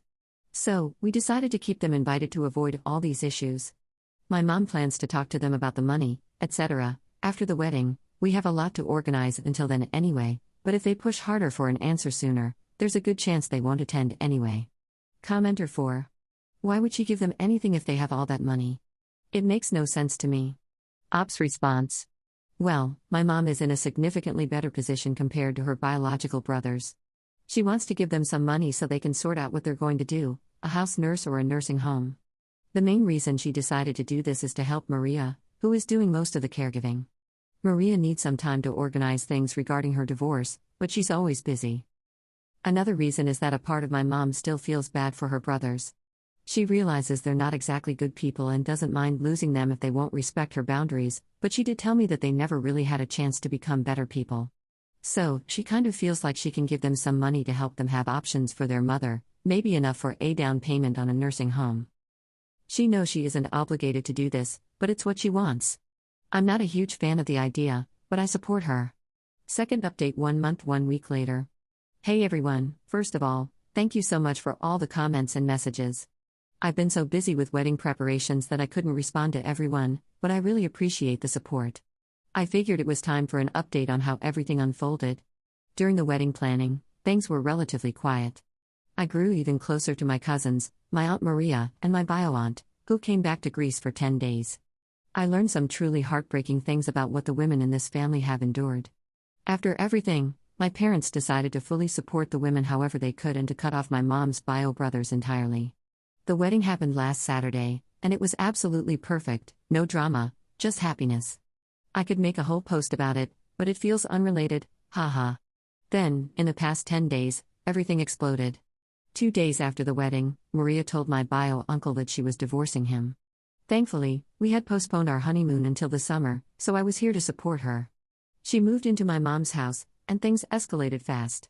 My bio-uncle lost it. He showed up at my parents' house, yelling and cursing. My dad was completely shocked but immediately kicked him out. Since then, both of my mom's bio brothers have been pushing her not to get involved and to stop putting ideas into Maria's head. But thankfully, Maria's kids are fully on her side. They confronted their father, told him off, and are now helping their mother find a place to stay and supporting her financially. That set off a whole new domino effect. My bio-aunt, the one who lives abroad, also confronted her brothers. Up until now, she had kept things relatively civil, but after seeing what happened to Maria, she decided she was done. What we didn't know until recently was that her brothers had been manipulating her too. They told her that if she left Greece and didn't stay to take care of their mother, she would lose any claim to her inheritance. Now that the truth is out, she's taking them to court to get what's rightfully hers. On top of that, her husband, who is honestly an amazing man, had also lent money to my bio-uncles years ago.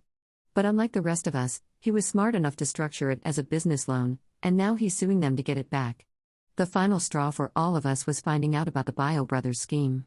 Maria told us everything.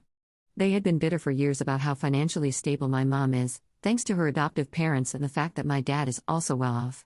They resented that she had a good life while they were constantly struggling due to their own bad decisions. Their plan was to manipulate her into giving them money, using their mother as an excuse. When my mom hesitated about whether she even wanted to contribute to her bio mother's care, they lost it. They started talking behind her back, saying things like, "She'll see what happens to her. She acts like she's rich but won't even take care of her own mother." After that, my mom was completely done. Now, bio grandma is still living in one of my bio uncle's homes, but his wife has now refused to take care of her. She told them either they put her in a nursing home or the other brother, who now lives alone, can take her in. I have no idea how that will play out, but honestly, I don't really care. This Saturday, they've scheduled a final meeting with all the siblings and their spouses to settle things once and for all. Maybe I should have waited until after that to post an update, but I was scrolling through Reddit today and figured some of you might want to know what's been happening. As for me, I'm relieved about how things turned out. I'm so glad my mom never had to give them a cent, and honestly, I owe that to Maria reaching her breaking point. When she overheard them talking about how much money we wasted on the wedding and how they could find a way to get their share, she told my mom everything. That was the moment my mom fully let go of any guilt. I'm also happy that we're cutting ties because I never felt comfortable around them. I never felt any warmth or real connection. That being said, I've caught my mom crying or sitting in silence, clearly deep in thought. She hasn't talked about how much this has hurt her, but I know she's grieving the idea of the family she hoped to have. She spent years trying to get to know them and build some sort of bond, only to realize that it was never real. Still, at least she now knows the truth and won't have toxic, manipulative people in her life. What I am grateful for is the genuine family connections that have come out of this mess. My dad's family is small, and since we lived outside of Canada, I never had much of a connection there. My mom only had her adoptive parents in the US, so I never really experienced what it was like to be part of a big family. Now, for the first time, I feel like I have people I can truly trust and love without second-guessing their intentions. I am nervous about the meeting on Saturday, mostly because of my cousin. He's been through so much with his father, and I feel like he's going to unleash all his anger in that room. I love him so much, and I know he feels like he's finally found real family in us. He also recently came out to his mother, Maria, but he hasn't told his father yet. Maria had no idea. When he told her, she broke down crying, hugged him, and apologized for not creating a safe enough space for him to open up sooner. He had to live a hidden life because of his father's toxic beliefs, and it breaks my heart. Maria also carries a lot of guilt. She never worked independently, she helped in her husband's businesses, but he always controlled the finances. She never felt strong enough to leave, even though she endured so much mistreatment, likely infidelity, and was constantly belittled by both her husband and bio-grandma. She thought staying was the best way to protect her kids from poverty, which in Greece can be brutal, especially for single mothers. But now she realizes that by staying, she also made her son feel like he had to hide who he was. There's so much more I could say, but I recently found out that my story has been shared in different videos online. My husband came across it, and for that reason, I don't want to expose any more personal details about my family unless they choose to share their stories themselves. One last thing, I want to say thank you to everyone who commented. My mom keeps coming back to the post and reading stories from other adoptees. She cries every time, but in a way, it's helping her heal. She sends you all her love. Maybe I'll update again after the meeting. One final question for you all. After everything I've learned, I now know that bio-grandma is and always has been a truly awful person. I wouldn't be surprised if she had some kind of undiagnosed psychiatric condition, but at this point, it doesn't really matter. Even after all the horrible things she's done, even knowing she said things like, "Look at her, that dumb-looking face, good thing I didn't keep her, at least she didn't eat our food for free," I still sometimes feel sorry for her. She's now completely alone. Her grandkids don't visit because she was cruel, even violent, to their mothers. Her sons don't care. The only person stuck with her is her daughter-in-law, who's only tolerating her because there's no other choice. I know she deserves it. I know karma caught up with her. And yet, sometimes, I think about her and cry. What would you do? Would you feel bad in my situation? I want to just ignore it, but I feel so sad at times. Top/relevant comments. Commenter. First, congratulations on your wedding. I'm glad your mom is finally cutting them out. No, I would not feel bad for bio-grandma. She's reaping what she sowed. Her actions and behaviors are why she's alone. She has no one to blame but herself. There's nothing you can do about it and no point wasting time feeling bad for someone who spent their life happily making everyone else miserable and continues to do so. Don't waste your energy on someone who doesn't care. Story 5. I've been playing house for 6 years with a man who never really saw me, so I'm packing up and leaving before he gets home to show him what he lost. Posted by you/OK_him_her. I, 31F, have been living with my boyfriend, 42M, for a little over 6 years. From the very start, everything moved so fast, and I jumped into a new life before thinking. There is so much to say about the 6-year history we have, mixed with good, but a lot of bad. He is divorced with 2 kids. The kids were 10 and 8 when we started dating, now they are 16 going on 17 and 14 going on 15. I have no kids and have never been married, but I do have the best lil pooch, who is now 13 years old. We have been good the last 6 to 8 weeks, so this may come as a surprise. No, there were no recent big fights. We have been going about life in this routine. I wake up, go to work, come straight home, walk our dogs. Oh, we just adopted a new pup 7 months ago, cook dinner, clean up, shower, and then bedtime. I do this every day. My boyfriend doesn't have a conventional job, so he can go weeks or months without working. I have a stable 9 to 6 job, Monday through Friday. So he's usually home while I'm at work. Today is the first time he is going to work since the year started. After 6 years with him, it has never been easy to talk about hard topics or my feelings. I always felt dismissed.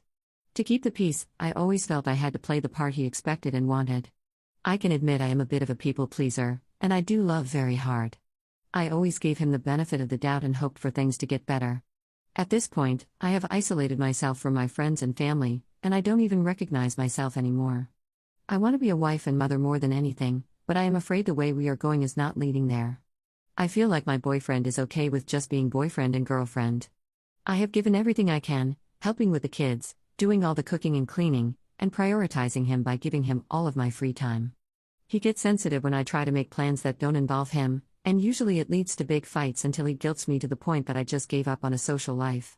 As I get closer to my 40s, I'm freaking out. Time is of the essence, and I don't want to wake up in my 40s with regret.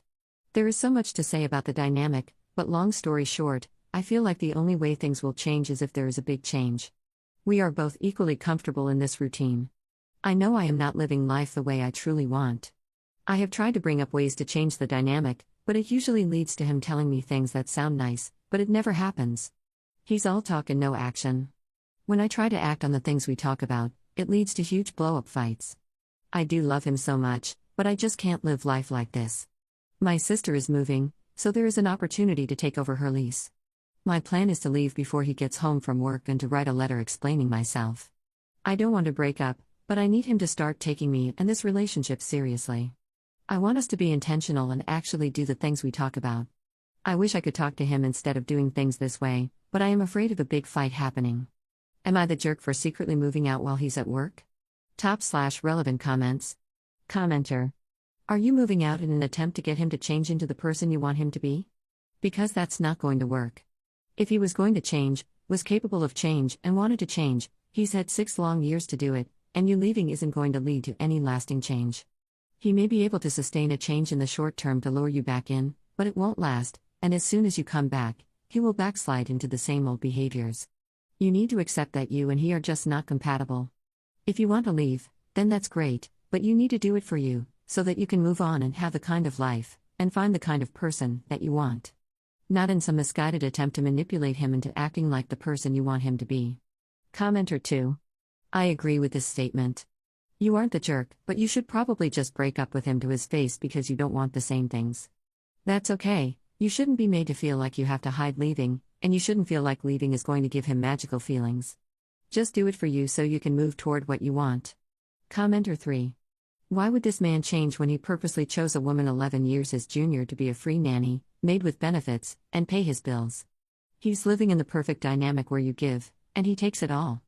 Of course he's going to shut you down. The maid with benefits should never have a voice to question him. Don't waste any more of your good years on this loser. The fact that you have isolated yourself from your friends and family is so sad. Ask yourself, what do you have to show for these 6 years you've given him? Leave, but don't try to stay with him. Update 15 days later. I am overwhelmed by how many responses the original post got. I was filled with mixed emotions after reading everything. I ultimately needed time to process before writing again on Reddit. So, I took most of the advice and decided to wait for him to get home to talk instead of leaving a letter and leaving while he was at work. Before I get into the update, I want to address a lot of people's concerns about there being a possible DV situation and toxic relationship. You were all right. Update. I decided to pack up my car with all of my important items. I cleaned the house, cooked, showered, and wrote out all my thoughts on what I wanted to say, because I tend to lose track of my thoughts when I'm in high-tension conflicts. I wanted to make sure he understood why I felt the need to move out after 6 years. He got home around 9 p.m., and I asked if he could join me on the couch to talk. He immediately started to get anxious, asking me to hurry up and get to the point.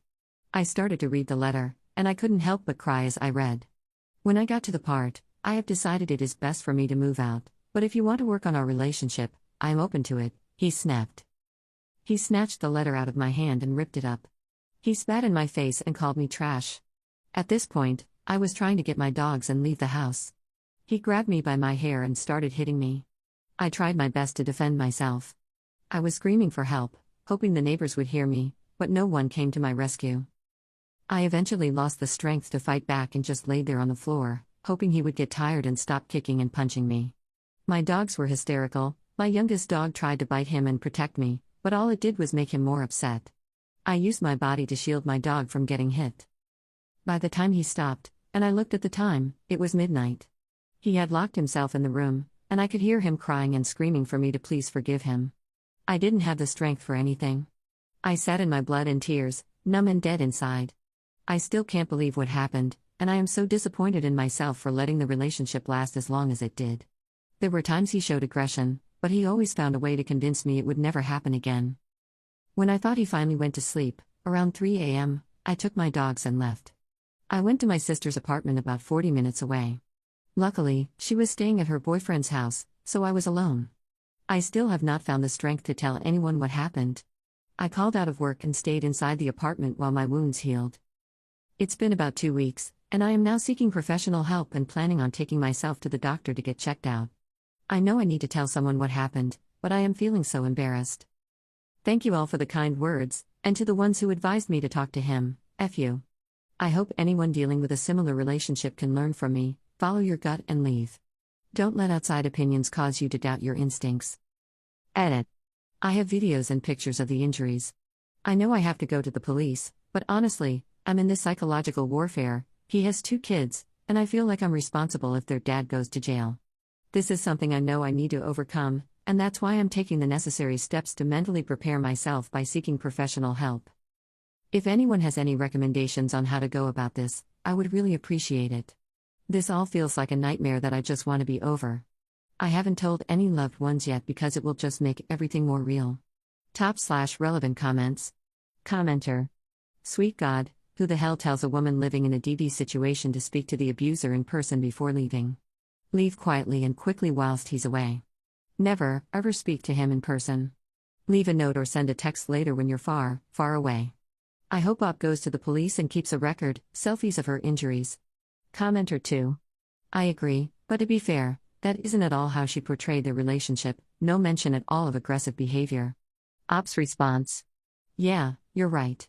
I did leave out a lot, but mainly because I was in denial. I realize how much I was in denial looking back. I wanted to see the good in my relationship. I was, and still am, very embarrassed by it all. How did I let myself go so far and become so blind to it all? Second update 1 day later. Hi everyone, I just wanted to start by saying I am so grateful for all of the support during this. After reading everyone's comments, and yes, I may not respond to every comment, but I do take time to read everything coming in, because Reddit and you all here are the only people I have told about this, and it's helping me put everything that has happened in perspective. I have been doing more and more research on DV. Before this relationship, I had luckily never experienced a toxic relationship. All of my past relationships have always ended amicably, with love and respect. I never had to deal with any boyfriend screaming at me, intense jealousy, etc. So it was very hard for me to even notice what I was in. My ex was very good at talking. We always used to joke that he should have become a lawyer because of how convincing he knows he can be. I am in a place where I am facing everything head on now, instead of hiding in my sister's apartment, hiding from the world. I can admit, I am a survivor. What happened was not my fault, and I want to apologize for how I came across blaming the Redditors for bad advice. The emotion I am feeling now is rage. I was trying to find someone to blame for what happened to me. And the only person to blame is the effing psychopath loser ex of mine. I decided I am going to the police today. I was feeling bad for him, which I found out is called Stockholm Syndrome. His kids are 14 and 16, and I was worried that I would be the reason they wouldn't have a father around. Taking everyone's concerns for the kids into consideration, I knew it was my responsibility to protect them from this happening to them. I called the kid's mother last night to tell her everything that happened. Just to give as much context before going into the update, the mother and my relationship started out bad. She did not like or respect me. She did not agree with the big age gap and always made it a point to say I was the young bimbo trying to take the father's money, even though I have always worked and paid for everything I have. I have never asked him to ever financially take care of me. Over the 6 years, we have become more friendly. She eventually stopped badmouthing me to her kids and everyone else in the family. But I always felt the need to prove myself to all of his family and friends. So, I called the mother to let her know what happened and that I was planning on going to the police. I even sent her pictures and videos of my black eyes, cuts and bruises, and a bald spot from hair being pulled out. What happened next literally changed everything for me. I went from being sad and depressed to now feeling nothing but anger. I am shaking while I write this because I'm still in shock. She responded with, "Well, I knew this would eventually happen, because it happened to her." She went on to tell me the reason they got divorced was because he was beating her in front of her kids, and after 10 years of marriage, she finally got a lawyer and divorced him. She had multiple restraining orders that he did not follow. He got arrested 2 to 3 times, but was never convicted of anything because she dropped the charges, not wanting her kids to be without a father. I am furious. She was undocumented, and her marriage was going to help her become a citizen. She ultimately got her citizenship through the process of VAWA, through marriage to an abusive legal permanent resident. I am so angry because no one told me or warned me. I feel this could have been avoided if someone would have tried to warn me. So now, no more nice guy. Screw him, this guy is going to jail. I will be making sure he never does this to anyone again. Thank you all for the support once again. Third update same day. I tried to write a second post, but it was removed. I am in disbelief at how much negative feedback my posts have been getting. What is going on, people?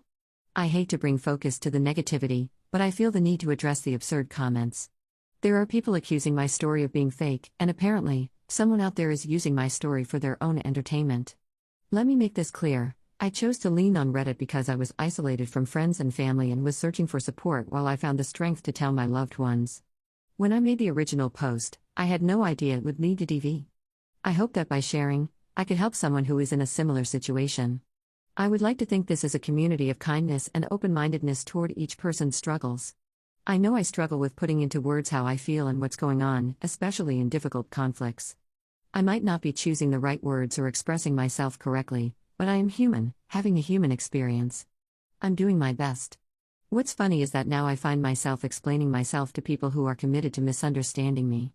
Thank you to everyone who was kind and supportive. It is because of you guys that I found the strength to go to the police.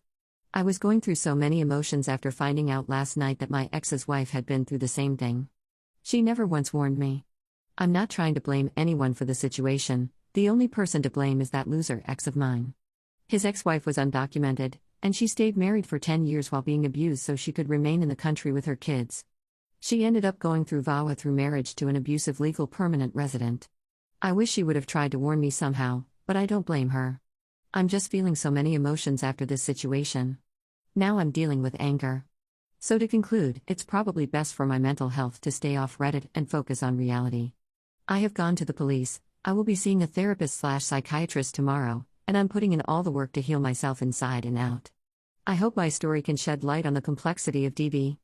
And once again, thank you to all who were kind and supportive.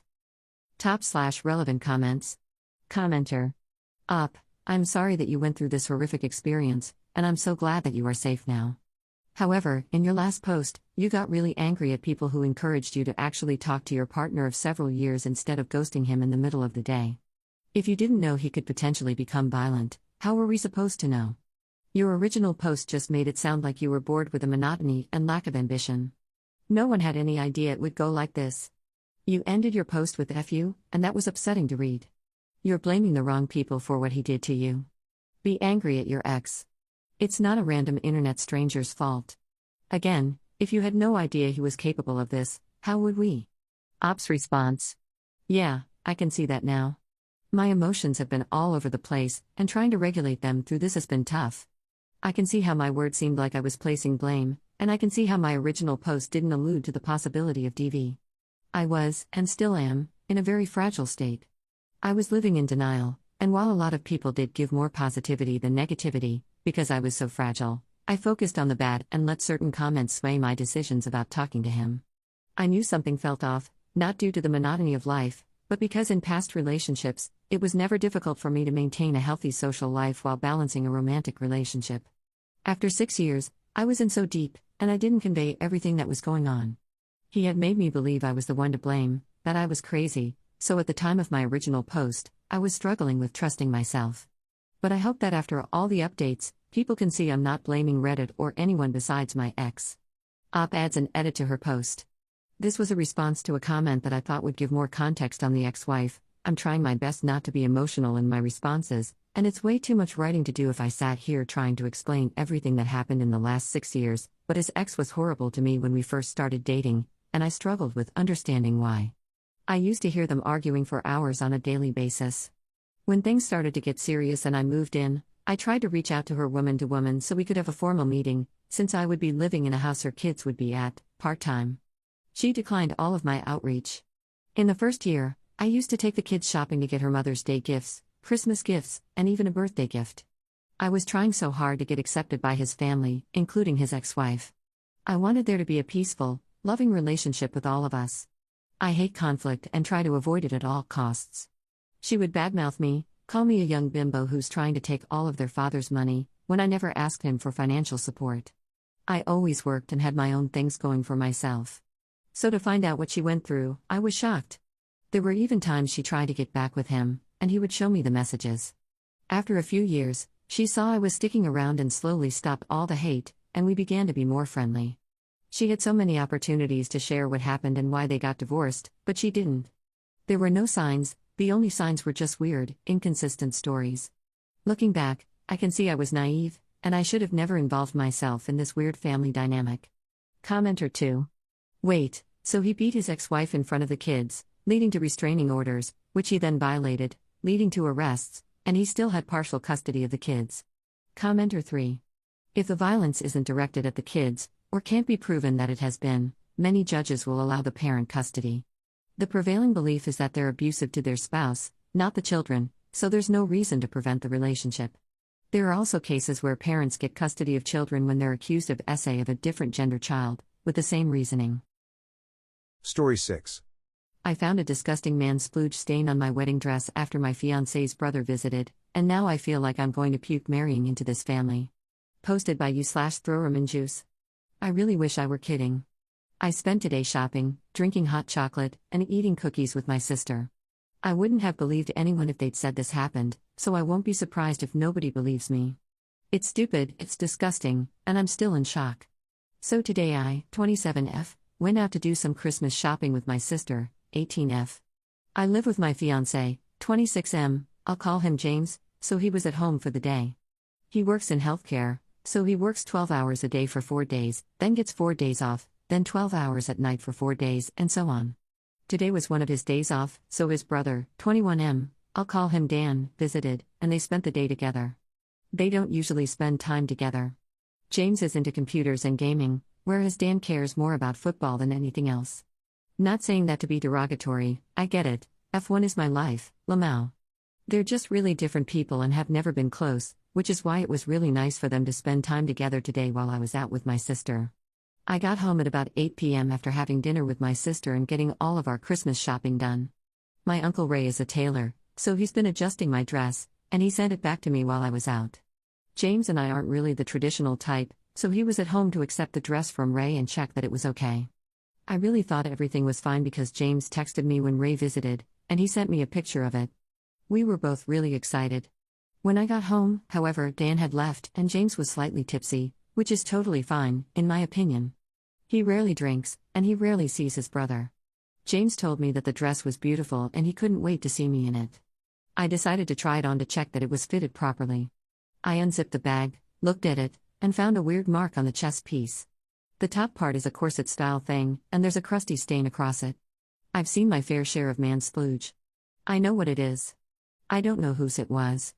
I'm not sure if I even care. I'm just disgusted. I don't want to touch it.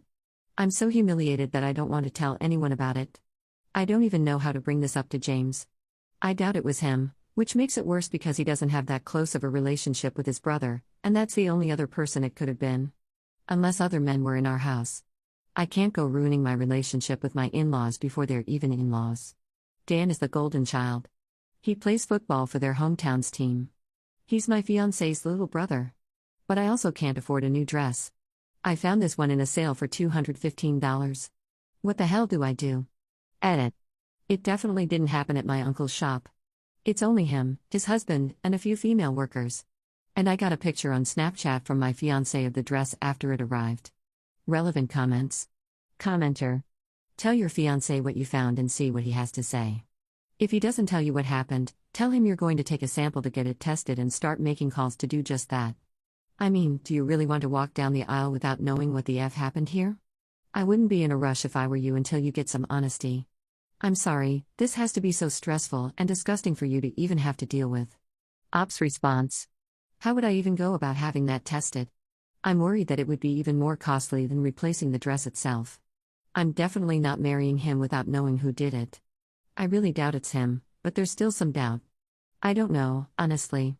Some stupid part of me is hoping someone broke in and decided to ruin my dress. Commenter 2. Tested for what, exactly? This isn't CSI Miami, we don't have a massive genetic database to match random man splooge samples to. Commenter 3.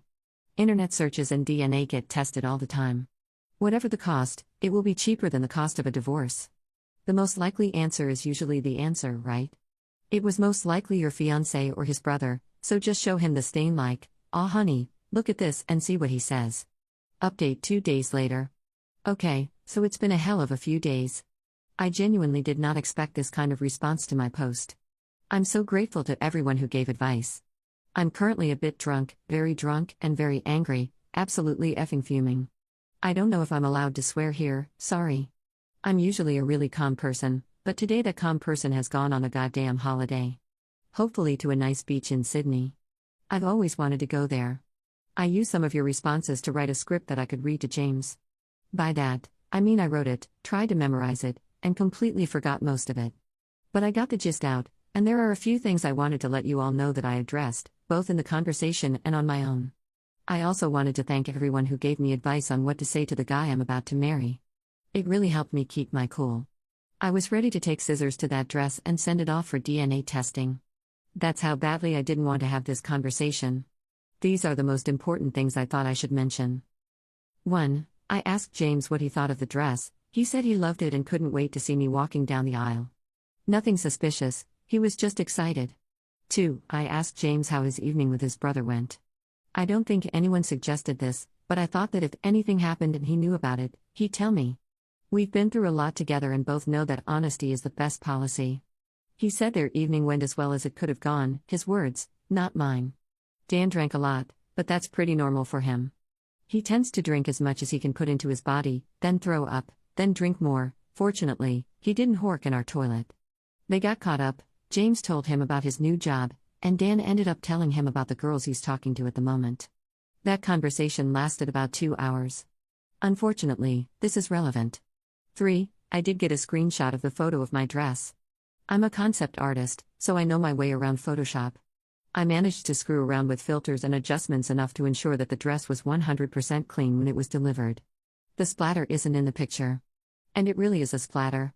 4. I then mentioned that I was about to try on the dress, but there was something on it and I didn't know what it was. I wanted James to take a look so he could help me figure out what it was and where to get it dry cleaned. Before he'd even seen it, James was concerned and already asking if Ray and his husband would know someone who could help. 5. I asked James if Dan saw the dress in person. The answer was yes. James told Dan where the dress was, and Dan went alone to look at it while James was on the phone to our local Indian takeout while they were getting dinner. The one silver lining is that he saved me some cheesy naan bread. 6. I showed James the stain, and he quite literally went red. I've never seen him so angry before. Some choice words were said, and I'd rather not repeat them. He spilled a lot about what Dan has been like in the past, and that info is also something I probably won't share unless it becomes extremely relevant. Conclusion: Dan defiled my effing wedding dress. The splatter pattern looks like you know what. The substance looks like you know what. And, still wish I was dead for doing this, it smells like you know what. I touched that crap with my bare hands. I really don't know what else to say now. I've been writing and rewriting this post since yesterday. Most of you were right, and I really wish you weren't. I wish someone had snot rocketed a huge sneeze onto it. I wish Uncle Ray had accidentally squirted mayo onto it while making his lunch. But I seriously don't think I can wear this dress now. It's absolutely beautiful, and it was perfect, and I felt so goddamn pretty. I was so pleased about the bargain I'd found. But Dan violated it. A whole conversation happened between me and James that I'm too exhausted to remember and repeat, so I'll sum it up. He's furious, and I'm furious. I don't even know if a wedding is happening anymore. Basically, James told me that the way Dan spoke about the women he'd been chatting to was abhorrent. There are 4 of them at the moment, and he's leading them all on because he wants to get laid. He said that he's in peak physical condition, he's conventionally attractive, and he's got a good job, so women should be fighting each other to get with him. He feels entitled to the affection of attractive women, including me. I feel like I'm going to hurl just typing that. I met this idiot when he was 14. I won't lie, Dan's in great shape. He has defined abs and trains every single day without fail. But that kind of body and that kind of lifestyle just isn't what I'm attracted to. I'd rather eat good food and play video games, if I'm honest. Apparently, Dan is incredibly jealous that James managed to date someone like Callie, my name. I've always had a grossly effective metabolism. I don't work out, but I eat pretty healthily and go on a lot of walks. My parents live in a small village, so I go on walks with them so I can take pretty pictures and eat cheesy chips and a brownie from the little cafe at the end of the walk, Lamau. They make good brownies, and the cheese on the chips is proper cheese, not plastic cheese. Meanwhile, James doesn't put effort into his physique, yet he managed to date me, who clearly puts so much effort into being beautiful. That's not true, I don't. I don't wear makeup, and I don't dress up. I haven't worn foundation since before the pandemic.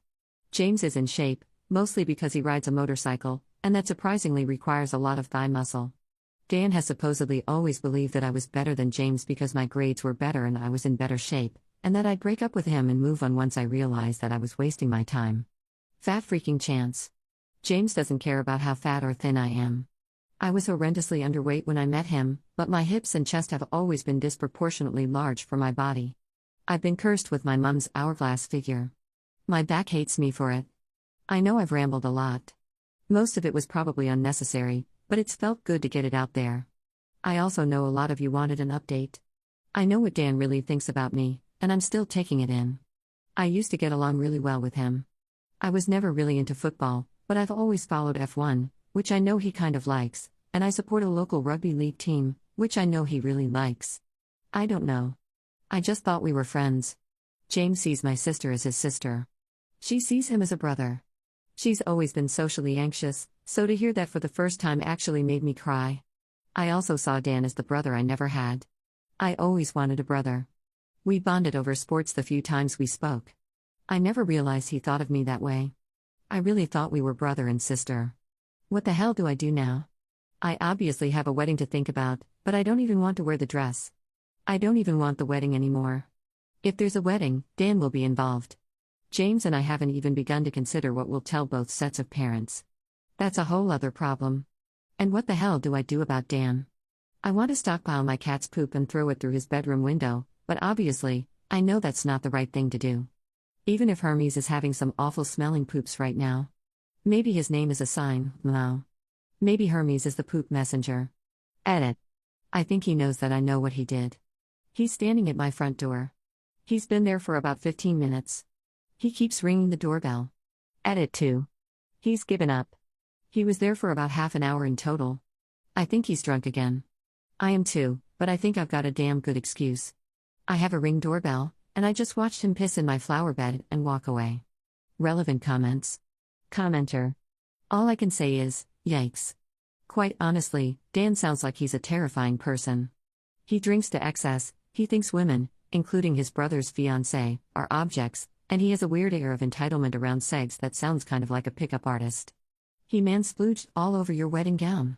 I wouldn't be surprised if it came out at some point that he's raped a woman. I would cut Dan out of my life so fast. It sounds like James is on your side, which is good because I don't think you are safe around Dan. Ops response. Yikes has pretty much been my catchphrase these last few days. It's so ridiculous. I still feel stupid even typing it out. I haven't stopped feeling like I'm gonna be sick. Turns out Dan is a raging misogynist. James said he really did sound like he thinks he deserves segs. Men who just happen to be thin, like James, don't deserve pretty ladies, and apparently, I'm a pretty lady. And apparently, James doesn't deserve me. But unfortunately, he said all of this after James ordered food, because that's when Dan went off to look at the dress. I really thought I was friends with him. We spent hours watching races together. We spent ages talking about our Max versus Lewis predictions. It's such effing BS. He was teaching me more about football because I've always been interested, but I've never known anyone who liked it. I thought we were friends. He was my brother. Commenter 2. Nope, he wasn't your brother. He was a piece of crap. He disrespected you in the worst way possible with what he did to your wedding dress. It's a very dehumanizing act and very disrespectful. If this happened to my daughter, I don't know if I could control myself. I can't believe the disrespectful things some men do to women. Sorry, no forgiveness if it were me. Some things can't be undone. I also wouldn't be afraid to tell my in-laws and my parents. No secrecy, no cover-ups. Ops response. I'm so angry and bitter. I was never close to my dad, so it was really nice to have a guy who also liked the same sports. And he accepted that I needed things explained sometimes. I want to punch him in his stupid face. There's a really petty, spiteful part of me that wants to message those women to explain what he's doing to them. Second update 2 days later. I was way too cocky in my last post, I'll admit it. I was super drunk and super angry. I've never been fought over before. And my last post on relationship advice hit the karma limit, so I'm posting here. I'm sorry if this update is boring, cause there aren't any fist fights or anything. I literally used to be unhealthily underweight, and it was a huge problem. I've put a lot of effort into gaining weight while also staying moderately healthy. I'm a size 16 now, and I have boobs that give me so much back pain that I'm saving for a goddamn breast reduction. I really meant it when I said I was cursed. My mom has also had a breast reduction. I'm 5 feet 2 inches, so the big rear means I have to get all my genes adjusted, cause I've got a chunky rear and tiny little legs. I didn't mean to come off braggy, cause it's really not fun or hugely attractive. I'm short and dumpy, but I'm proud, so I get a bit overly defensive. Sorry about that. Long story short, the wedding is off. James and I are taking our closest family members and friends to a local town hall. We're getting married low-key, just the way we wanted, and we're having a huge party a few weeks later for everyone who wants to celebrate. My sister and mother-in-law are making me a new dress for the ceremony and the party. It's gonna be less traditional. I'm gonna wear a cape and a flower crown instead of a veil, and it isn't happening in a church anymore. Also, my sister got engaged. Thankfully, nothing happened to my veil because it was my mother's, but I'm giving it to her regardless. She absolutely loves traditions, so I'm actually really glad that she gets to be the daughter to walk down the aisle wearing our mother's veil. I'm walking myself into the hall, and my sister is officiating. I live in a small village where everyone knows everyone, so we have permission to take half an hour to do things how we want in the venue. It's definitely better this way. My sister is a seamstress, so she's making me a beautiful cape and she's helping my mother-in-law with my dress. I've seen the concept sketches, and I'm so excited. It's everything I loved about my previous dress and more. I don't even know how to thank them. My father-in-law is getting us a whole pig to spit roast for food, my sister and I are making the cake, and I've already had the reception location booked for over a year, so that's staying the same. The bonus is we're getting married sooner. We hadn't paid for anything but the reception location, the bridesmaid dresses, and the flowers. The location was pretty expensive. It's where his parents got married, so our parents split the cost between them so we could have that location. It's really sentimental, and I'm so grateful that they've done that for us. Anyway, back to the problem at hand. James confronted Dan last night. I wasn't there, I was with my parents. He asked what Dan thought of the dress, and Dan immediately asked, "Is Callie sure she wants to marry you? There are better options." James asked if Dan knew anything about the stain, and Dan couldn't stop laughing. He thought it was hilarious. He thought it was funny that James and I were angry. Apparently, it means I'm a low-value female. Supposedly, it was a test to see which I valued more, the dress or the marriage. Obviously, I value the marriage more. But because I was upset about the dress, Dan thinks that means I'm more focused on appearances. I don't know everything that happened, but Dan was kicked out of our house. I heard parts of the conversation on the doorbell camera. That's when I heard low-value female. Dan said that James is a loser who was never attractive and never put effort into his body, so he doesn't deserve me.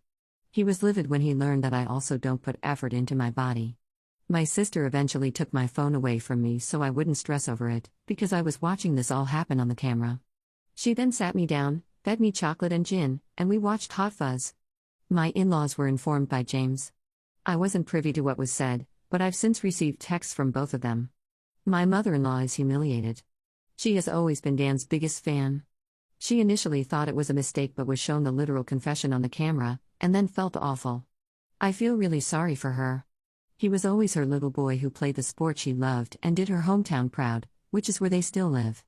She said she was more than happy to pay for the cost of the dress and help my sister make a new one. She made her own wedding dress and it was beautiful, so I'm really excited for this now. I can't accept her offer to pay for it, though. As sore as I am about the price, it wasn't her fault.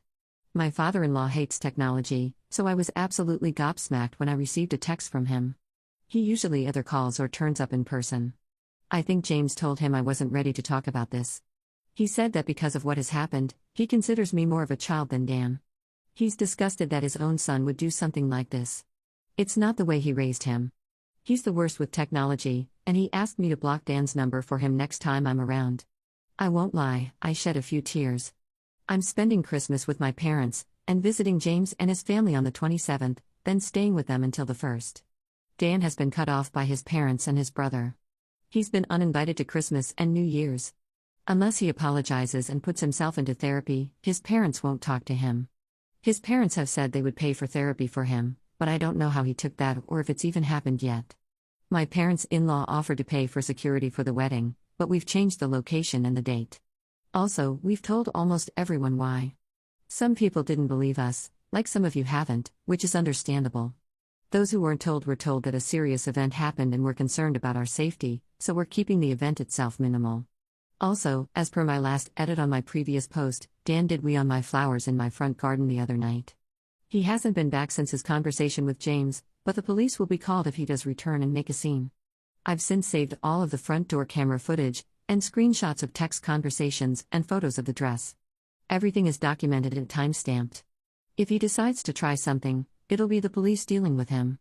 I'm also gonna be digging up my flowers and replacing them, likely with catnip or something like that, because Hermes deserves nice things.